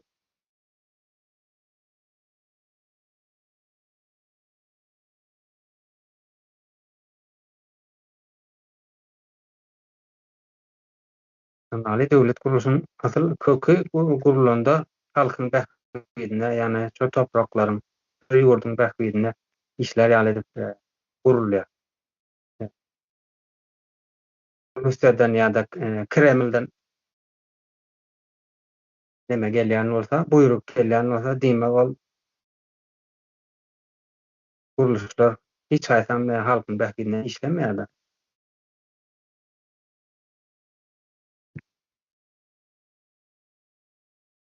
Özerkli biz garaşsyz bolduk, biz bir tarap bolduk diýip kagazyň ýüzünde gyýt dabaga edip böler. Sosial mediada öz ulanýan kanallar bar. Oň üstünden zol popalap atýarlar. Ol videonyň bilen sen görnüp durar, sen garaşdyrmy ýa sen bir tarapmy? Nähilläde dur. Ýöne Bu şol Hı. Pikiriňizi böldümmü? ýok, aýdy bermen, dowam et. Hı. Indi bir taraply agzadyňyz da şu häzirki ýagdaý bilen göz göne dengelýän bir surat ortağa çykýar-da. Bir taraplygynam nähili ulanýandygyny gördük. Bir taraplykmy ýogsa ikiyüzlülükmi onu eden hereketleri bilen ortağa goýduk. Umumy bir surat ortağa çykdy. Ýöne häzirki agzap geçen temamyzda şoň ýaly boldum diýende Merdan Muhammedowa nämen diýe konstitusiýon guruluşy zorlukly üýtgetmäge bolan çağırışlar diýilip bir töhmet ýönkelip bilinýär. Ýöne döwlet telewizionyasynda çykyp konstitusiýon bir guruluşy soltanlyga çalışmaly diýilip bütün Türkmenistana çağırış eden birine Kahraman ady berilýär. Edil şu bir taraplykda ýaly bu taýda da ikiyüzlülük dälmi häzir bolup duran ýagdaý? Ýa o Merdan Muhammedowa ýurdumyzdy düzedeliň, döwlet guruluşy ýok. Halkyň bähbidine işlesin döwlet. Topraklarymyz özümiňki bolsun, adalatymyz dikeldelin. Bir Türkmenistan özerkli bolsun, halkyň erkinlikde ýaşasyn diýip birden belgeler paýlaşdy. Ýöne halkyň ýani ýurduň ziýanyna aýdanowa dogrudan bähbidi bolsun. Ýurdumyz gelişsin diýe önümçiligimiz bolsun. Paxta buğday ekip görmän şo taýda üzüm ekeli, gül ekeli. Gawn garpyzym sataly Ýewropada. Nebetimize gadymyzy bir dünýä bahasy bilen sataly şu wagtga ýaly muhtarym berip durmaly. Ýurdumyza peýda gelsin, halkymyz, ýaşlarymyz bir hünärli bolsun diýip aýdyp duran adamy kowlap algydýarlar, tutsak edýärler ýöne. Şu wagt konstitusiýony guruluşly demokratik ýagdaýda ýönetilýär diýip aýdyp oturan en mükemmel nemesini ýani döwlet guruluşy bar diýip görkezýärler-de. Şonu ýykaly da monarkiýa bolsun, sen sultan bol, sen paşa bol diýip ýani halkyň ziýanyna işle diýip duran adamy zynjyrlap, altyn zynjyrlap, ýene at berip haýsynyňky nime bolupdy şu taýda? Halkyň ziýanyna aýdy.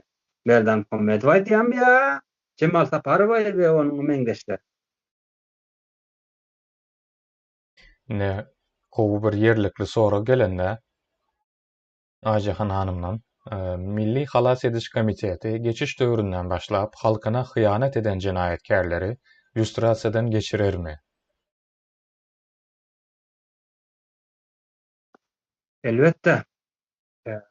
Lüstrasiýa bolanda şöyle bir nemede bir adam ortağa alýan mesela. Hani sen sağında näme halkyňa näme bähbid etdiň, çepinde näme ziýan etdiň. Şonu aýyl etmek üçin ýani suwuň ýüzüne çykarmak, halka görkezmek bir sözüniň nemesi da lüstrasiýa.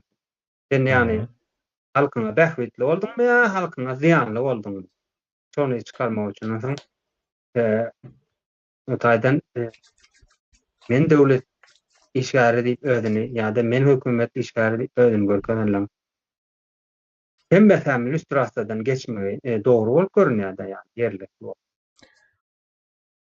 Soňky çykyşlara seredenizde şu nime diýärdi-de öňlere lüstrasiýa sözünden gaça durýardylar. Ondan soňra halka bir ýalňyş düşünje empoze etmek üçin, bir yerleşdirmek üçin bir kampaniýa alyp başladylar. Barypdyrlar geçen nemelerde. Olam näme? Lüstrasiýa ýaman zat. Ýine bütün adamlar bular türmäge basjak bolýarlar. Lüstrasiýa sözüniň manysyny, nämedigini bilmän adamlary şuňaly howsala salyp, bir gyrgynçylyk etmäge çağırş eden ýaly bir adamy ýaly görkezýärler-de Milli Halas Ediş Komitetini. Milli Halas Ediş Komiteti lüstrasiýa meselesini ortaga atmagynyň sebäbi agy garany aýdyşyňyz ýaly aýyl-saýyl etmek üçin. Yani korkunçly bir zat däl. Eger sen halkyňa ziyan ýetirmedik bolsaň, bar kazananja zadyň bilen dowam edip bilersiň. Ýöne sen kazanan zadyňy bir çeşmesi bilen, zady bilen bir anyklap, bir suwud edip bilmeseň, eýem seniň bu jenaýat iş edeniň bolýar-da. Haksyz kazanç edeniň bolýar. Ya olmasa başka bir jenaýetlere goşulmaýandygyny bir suwud edip bilýän bolsaň, seniň gorkýan zadyň bolmaly däl. Dogrumy? Ýok. Etdiňmi? Plan iş etdiňmi? Hawa sen biligsiz boldun. Ya sen zor bilen etdirdiler. Näme sebäbini görkezip. Netijesini ortaga çykaraly. Näme ziyan etdiň şo hereket. O ziyan etmedik bolsa netijede lüstrasiýa geçdiň bolar. Meselem getirjek da ýene aýallaryň türmesi bardyr. Mesela türmelerde türmeye girip çıkan däl. Zaten türmenin ikisinin biri girip çıkandır türmelere. Dine ayarlar türmesi däl. Odan depa var. Bütün Türkmenistan içindeki türmeler var. Türmenin içinde nähil jenaýetler edilýär. Ayarlar näme üçin aldım? Ayarlar bir türkmenin namatydyr. Ve o ýerde namaty döwlenýär. Muny kim edýär? Muny öz halkyna şo ýerdäki jenaýat kim edýär? Dile getirjek gelýär o zatlary.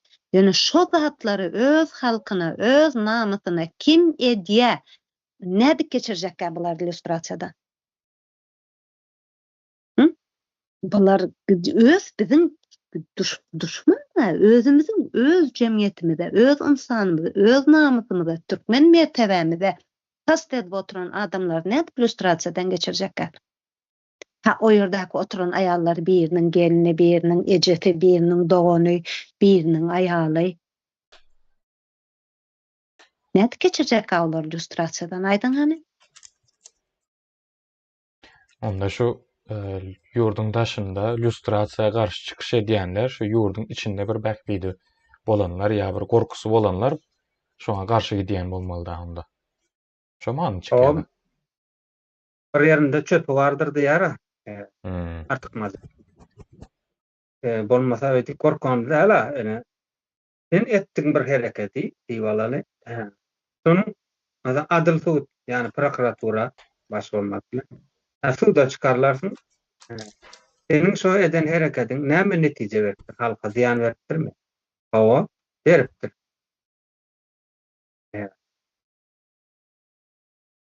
Taňa näme garaşylar? Suwut çözer.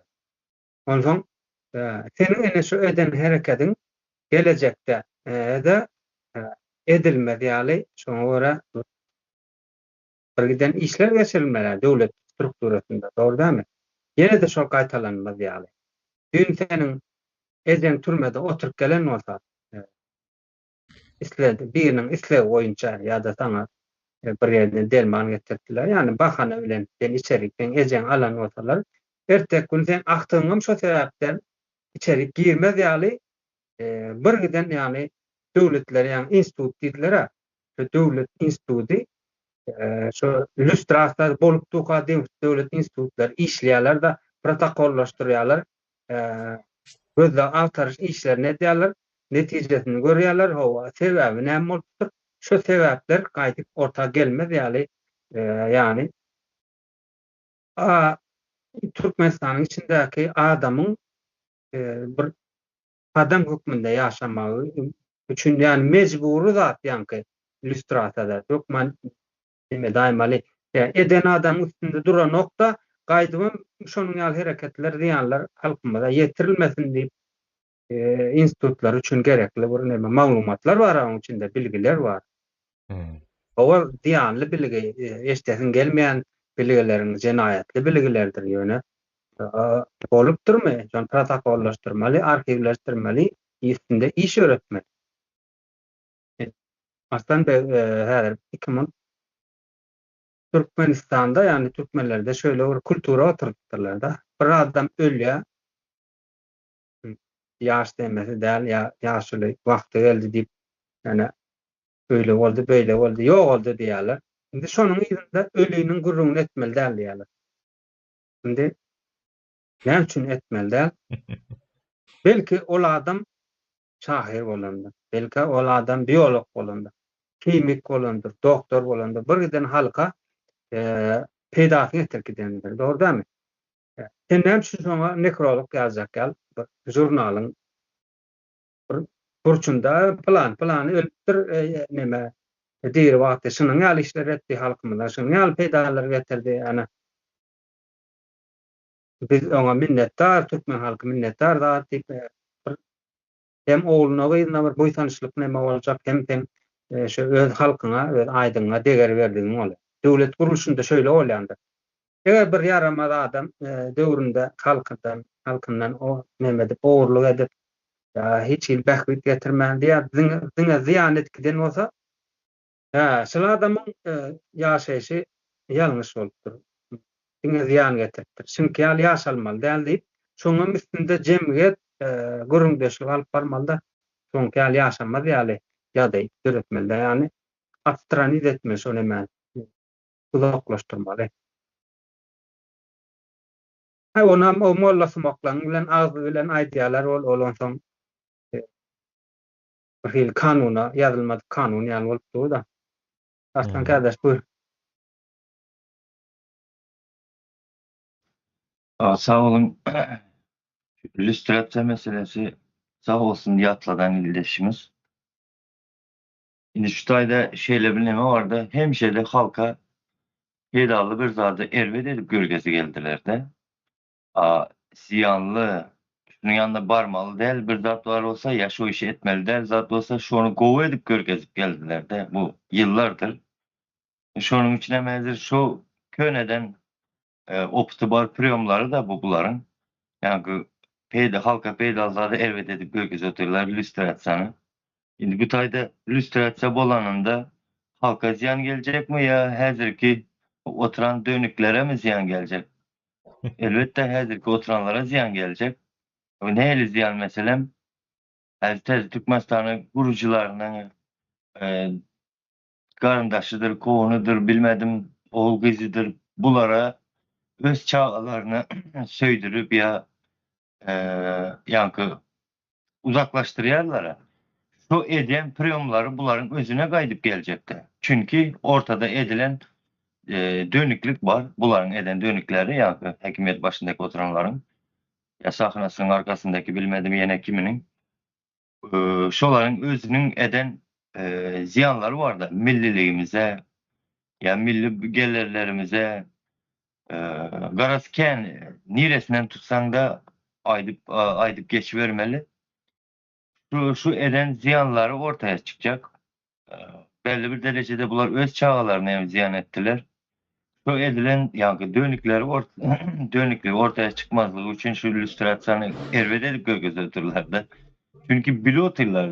O günlerin hem yakınlaşandygyny, o günlere de az galanny bile oturlar.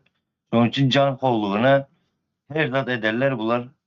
Yani halka bähbetli zady erwet edip görkezýärler. Bar hemen häzir hem şu gece gündüz hem çıkıp oturlar.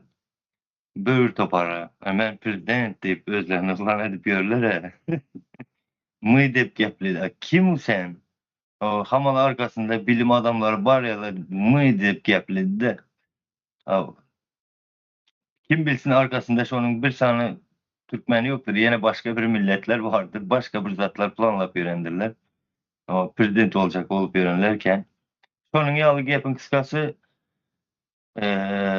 halka edilen dönükler ortaya çıkardı da bu yankı şu güneçelli bir topar ekrana çıkanlar var ve giriş bilenler var.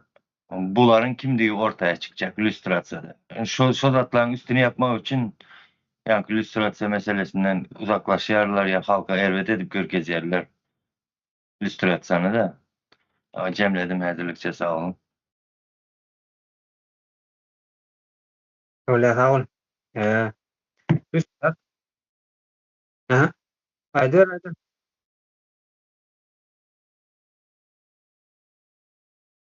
Yok, geç verme. Üstünde dolduracaktım da nime.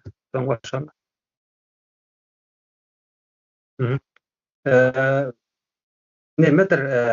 Illüstrasiya şöyle bir neme daha bir öğrenilmeli kitap hükmünde deyip neme daýyn.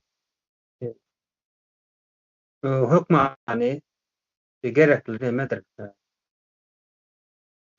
Bir herekettir, hükmani gerekli herekettir. Yani ak koyun, kara koyun ayırmaz diýerler. Halk ýa-da başga söz var, neme wadyr? Haýwanyň alasy daşynda diýe, adamyň alasy içinde diýe. Şonuň üçin yani endi başga da masal bilen aýdyp biler. Bir adam durmuş nemesinde, durmuşunda ya işinde, gücünde, okugunda taştan gelen kesellere diýýärden boranjak bolsa immuniteti güýçli bolmaly. Olam bağışıklygy hem diýerler Türkçe. Olam näme bolýar? İçinde bolýar, adam içinde bolýar, kanynda bolýar. Senin şu için güýçli bolmasa taştak gelen keselleri ýuwudyp durýan zaten. Alergiýa-da bolup durur, sende gripam bolup durur. Bilmem, tägel üşeseňem keseller durursyň. Ya bir yaramadyrak nahar ýeseňem dereg kesellersiň. Yani içinde garşylyk ýok. Goraw nemesi ýok. Illüstrasiýa da şonuň ýaly immunitetdir neme üçin. Geljekki täze tutmasdan üçin immunitetdir. Şonu hükmani geç aýmaldyr. Her bir men hökümet, men döwlet işgärde işledim diýen demek geç aýmaldyr şonu. Ýa-da täze tutmasdan jemhuriýetiniň ýani halkyň ýurdy ýa-da halkyň respublika yani respublika diýen bir düşünjäni dowamyny etdirmek üçin şo taý gerekdir hukman illüstrasiýa. Boldy, men aýdyp boldum. İllüstrasiýa önemli. Hükman etmeli. Geçiräýmeli onu. Ama şeýle bir sorak berilipdir. Temanyň daşynda ýöne temanyň içine de dahil edip bolar. Ýakynda Gurbanguly Azerbaýjana gitdi. Bu duşyk hakda näme pikir edýäňiz diýe.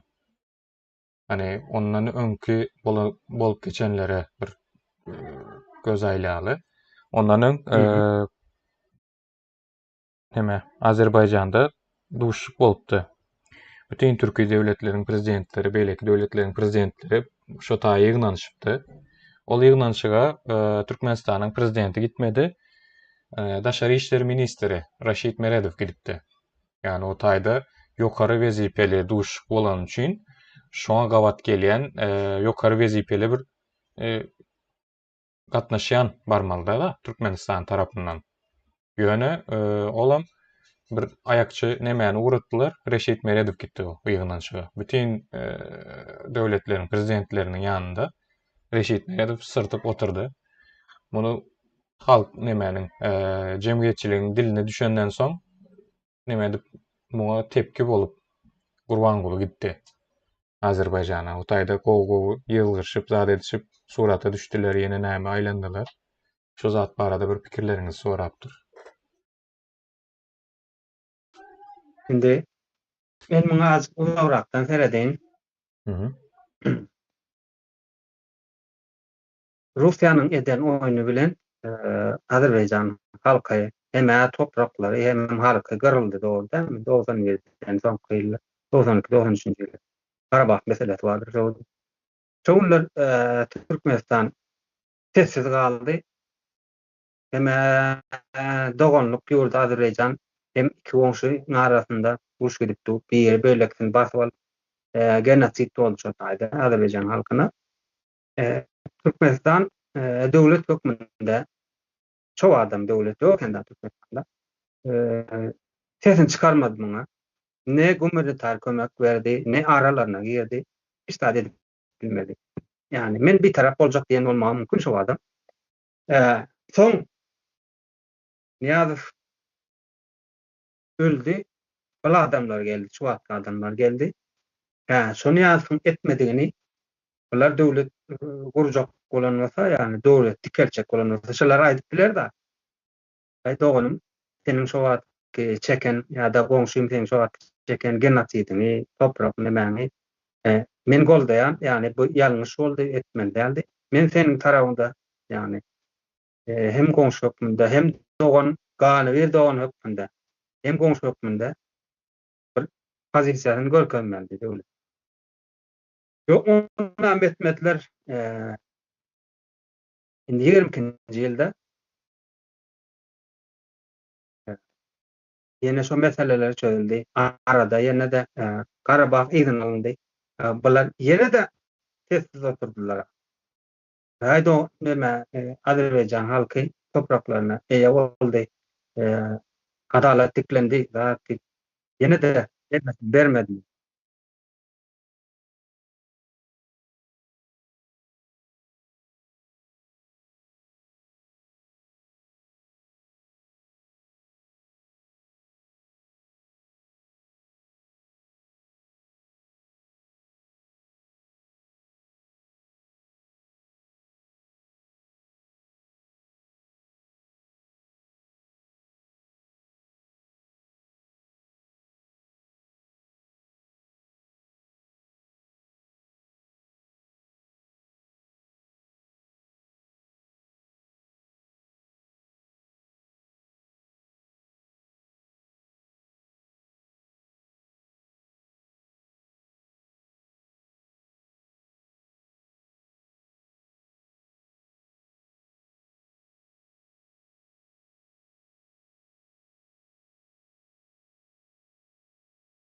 Merdan Bey'e can gelen bolmaly. Şu pikir üstünde dowam etjek barmy?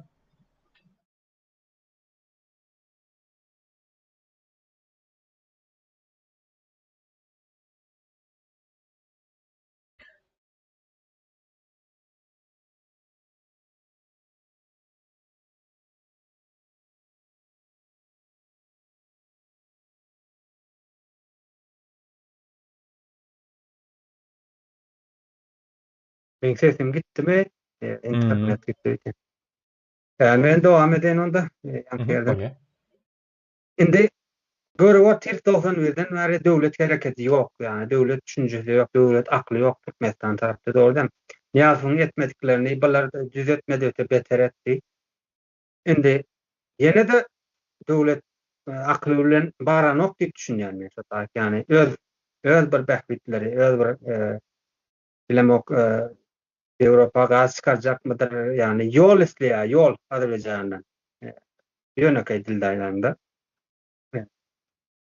Hatta Türkmenistan halkı üçin ya Türkmenistan guruluş üçin hiç peýdaly bir zat bolar diýip men hiç düşünmem. Yani tümü şu wagtky toparın tümü şonuň nemesinde däldi, yani işleme düzgünde däldi, döwlet aklynda işleme düzgünde däldi. Her kim alan aldy, sömüren şonuň ýaly bolup tupla. Näme iş etse-de yani öz jüwsi, öz bähbidi halka bar zat olar üçin hiç nemeden nokta. Öýlerak düşünýär.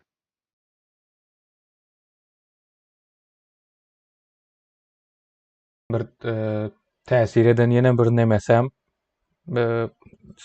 häzirki ýatladyk goýan nemeňiz aklyma geldi-de.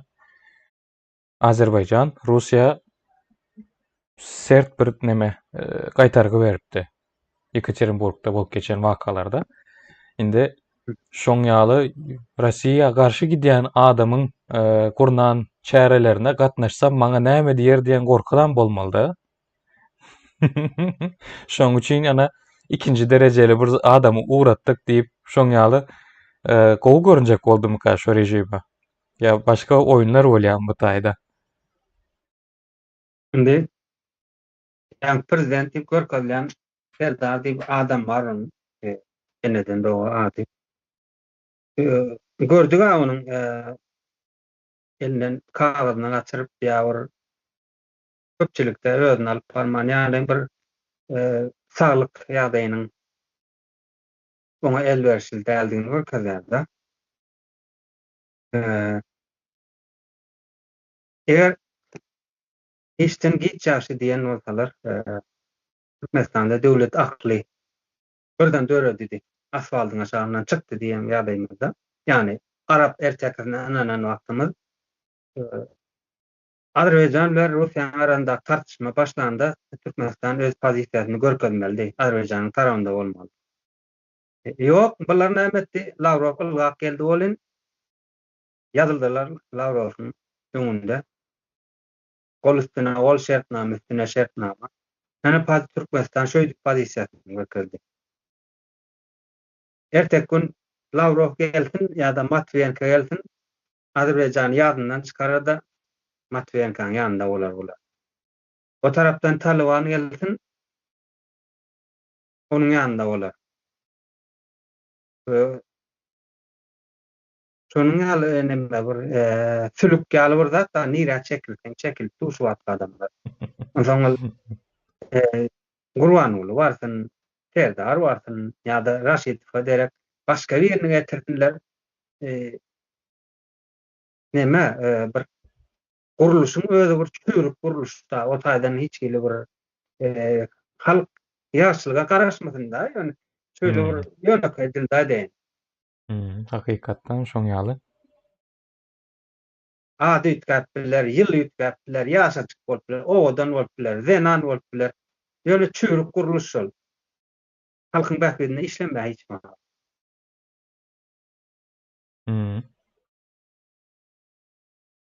Serdar getirdiler ha, ýaşdyr. O nämedir, başarjaň. Atasy bilen tertmişin, nämemişin. Ýok, fundament şo çürük fundament. Kim bilsin mental hastalıkları barmy onuň? Adam içinde gürläp bilen ýok. Nemelerde, duşluklarda geçen ýyl ortağa çıkıpdy. Orta Aziýa ýurtlarynyň prezidentleri öz arasynda gürleşip nemedip özara pikir alışıp dur. Serdar bolsa gyrada nemedilen ruhu basylan hassa bir çağalar ýaly gyradan seredip durmak bilen ýetinýärdi. Kim bilsin onuň mental hastalıklardan barmydyr, nämedir? Biz onu gürleşip gutaran bolsak, nowatda ýene bir gowy sorag bar. Täze Türkmenistanda BBC Türkmen, CNN Türkmen TV açylarmy diýe. Ýani umumyň aýdylanda taşar ýurt medialary Türkmenistanda bolarmy? Ony bolar ýa bolmaz diýip ýahil bir azyň uruna aýdylyp göwerilýän zatlar da döwletiň bir öz akly bolar, öz ýörelgesi bolar, öz protokoly bolar. Şoňa görä bizde ýok zat, ýani halkyň bähbedine işlejek bolsa geler. Dörediler, ruhsat berler diýip aýdyn. Halkyň ziýanyna işleýän zat bolsa, olayam ziýanyna işleýän zat bolup durýar. İstey bolsun, CNN bolsun, şonuň ýeriň üstünde edil şo wagtky bar. Ýani şoňa görä hereket edip bermeli bolýar da ony. Indi bu aýdyp geçen nemäňiz, sypatlandyrmaňyz biraz abstrakt kaldy da. Indi kime göre peýdasyna, kime göre ziýanyna. Şoň ýaly abstrakt galýada ortada bir maňa göre peýdaly, size göre ziýanly diýip şoň ýaly çekeleşik bolup biler. Ýöne şoň ýaly diýse bolar, mysal üçin erkin media erkinligi saglanar. İsleyen adam gelip akreditasiya açıp şol kanalların işini öğretip biler deyip şoň ýaly şert öğretip biler. İslese geler, islese gelmez. Gelen adamam akreditasiya alır. Şol akreditasiya nemesine kriteriýalaryna, talaplarına gabat gelýän bolsa, akkreditasiýa alyp biler. Akkreditasiýa edilen möhletinden başlap, Türkmenistanyň kanunlaryna we Jenaýat kodekslerine şu zatlara ters gelmeýän hereketler, ters gelen hereketler etmediği müddetçe işini dowam edip biler. Misal üçin gün bataryň propagandasyny ýeýret ýa o zatlarymyza, milli gymmatlyklarymyza ters gelýär diýip abstrakt bir zat bilen neme edip aýyplanyp işini toktadylyp bilme imkany berilmeli dälmi diýende. Media näme üçin neme gymmatly sebäbi her gatlakdan öz pikirini aýdyp bilýär. Misal üçin olar gün bataryň propagandasyny ýöretse, Hytaýlylar geler, gün dogaryň propagandasyny ýöreder. Şolaryň propagandasyny nähili bir many çykarmalysyny zadyny adamlara düşündirmek üçin sen hem öz metbugatyňy östürmek mejburiýetine galarsyň. Şeýde hem rekabet dörer. Rekabet bolan soň gaýtam gyzykly bir iş alınıp barlar o taýda. Meň pikirimçe bu kanuny esaslaryny döredip şoňa ýol açyp bermeli. Ýol açylandan soňam şu zatlary Türkmenistanyň kanunlaryny bozmazlygy üçin hem monitoring edýän halk bolmaly. Ýene de halk sahip çykmaly. Gönüden göni halktan talap alınıp şunyalı hukuk bozmaları zatlary ortağa çıkan ýagdaýynda gönüden göni halk şonu habar bermeli. Men düşünüşüm boýunça şöyle. Elbette siz karşı çıkmam bilersiňiz ona.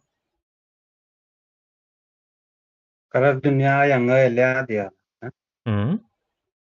Gaýtam başga bir pikir bolsa, senin pikirine gabat gelmeyen, ana şonda bir sağlıklı bir konstruktiv diyalog ortaya çıkýar.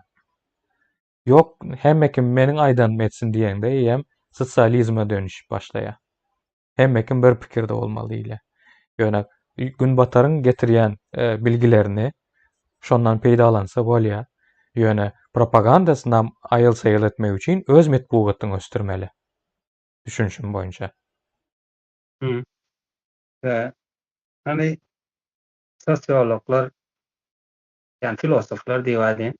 Näme üçin aramly görüşýät nemeden, bunlardan. Şolaryň kitaplary, şolaryň mediadaky maglumatlary bar. Diýmek, taýda ýalňyş zat ýok. Şonuň üçin yani halka bir watarda bir baskıly bir neme ýok. Yani erkinlik bar, söz azatlygy, erkinligi diýip. Näme üçin ortak merkez aýadan ýok, ýa-da Sowet Soýuzundan bardyr. Onuň ama Saltykov şederen diýip biri bardy. Onuň diňe propaganda bolan sözleri ýa-da şonuň adyndan Soýuzy ýa-da Rus milletini öwgen ýerleri bar. Diňe şo taýy öwredildi. Yani Rus milleti bilen temsillik yerlerini aýdan yerler näme üçin aýdylanmokdy? Indi çıkıp şonuň neme Rus milletiniň kemçiliklerini ýa-da Rus imperiýasynyň kemçiliklerini ýazan goşgular bar eken. Ne ýakynda bir video ortağa çıkıpdy nemelerde de.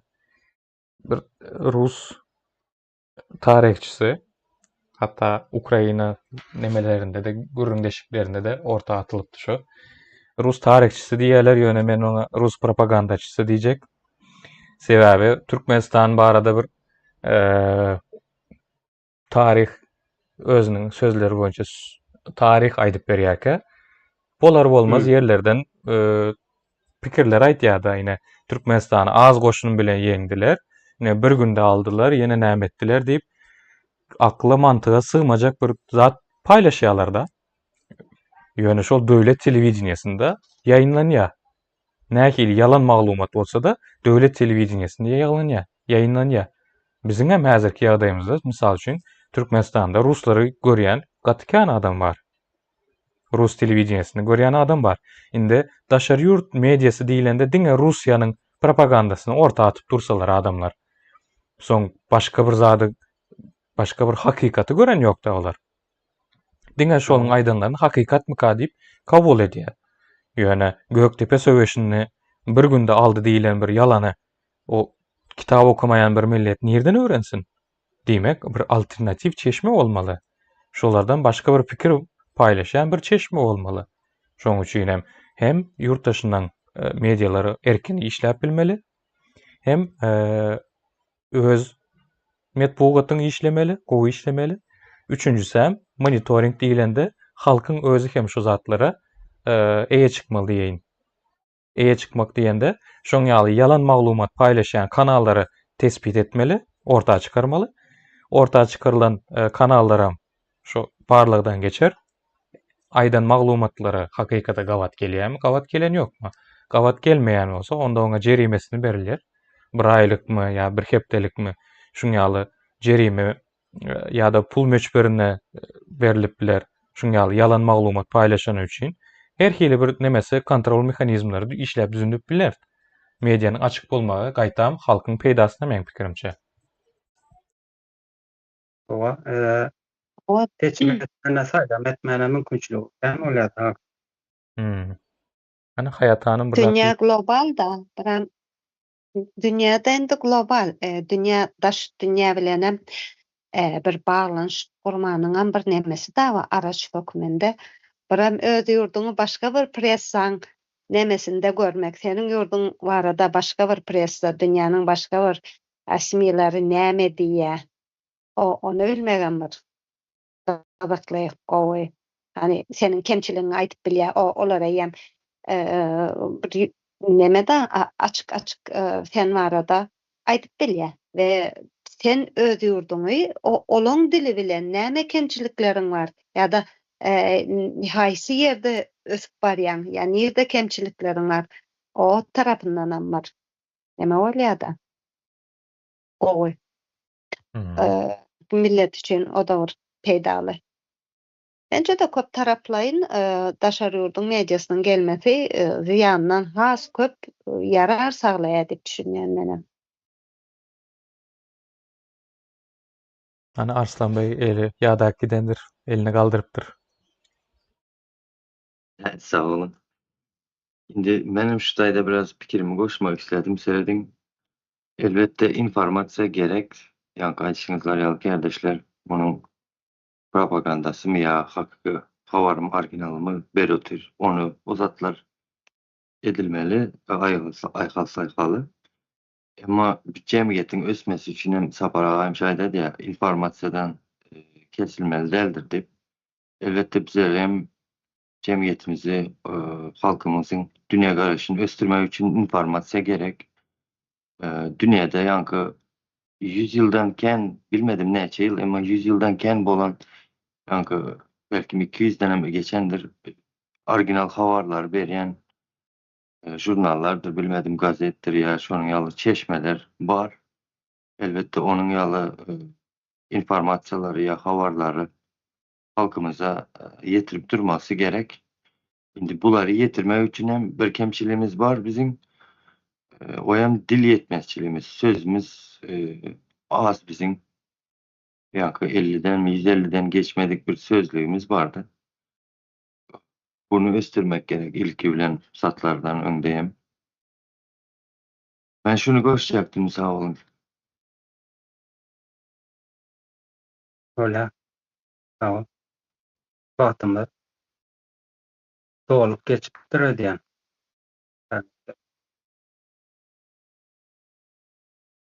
Ama ýuwaş-ýuwaşdan jemlesegem bolýar. Ýok. Soragy barmy birdir ýa? Häzirlikçe görüp bilem ýok, başga bir soram. Onda jemler berýän. Arslan kardeş elini galdyryp durar diýjekmi? Son söze bir neme koşmak istedim. Şu devlet kurmak meselesinde şu ildeşlerimize haýyş mi etsem diýjek bolanda. Şu devlet kurmak meselesinde yankı berik bolalım, yankı ortaya ekranlara çıkan adamların odan giyinip, odan sözlep ya ullakan mikrofonlar öňüne goýup ýa prezident ýa men prezident diýip ýörenlere inanmaň diýjek bolýan. Yoksa bize prezident olacak eken doğrusunu açsam sinede otursan önümüzden çıkan prezident ben de bu bana dedisine. O biraz akıla sinedelim, ahlakına sinedelim, samimiyetine sinedelim. Sinedip bilseniz maşgala edebine hemen oturup duruşuna bulan umurvalılarına uzatlara çevir seyredin. Su getireni tanacak olun diyecek olayan da sağ olun ben cemledim. Joo. Sağ olasaylyň manda. Suw getirenlere bir iskeçe bir taňar ýalkasyna aýdaýyn diýin. Suw getirenler, hazynamyza bagyş edýänler, sag bolun, köni efirde berenler, beýleki ýerden bagyş edýänleriň ählisine Hudaýdan sag bolsuny ýetirmek isleýän jibiňize bereket. Bolýanda gelip dinläniňiz üçin hem sag bolun. Ýyldaşlar gelip size aýdyp bereniňiz üçin size de sag bolun. Saglykda görşeliň. Bolýar. Esen bolun.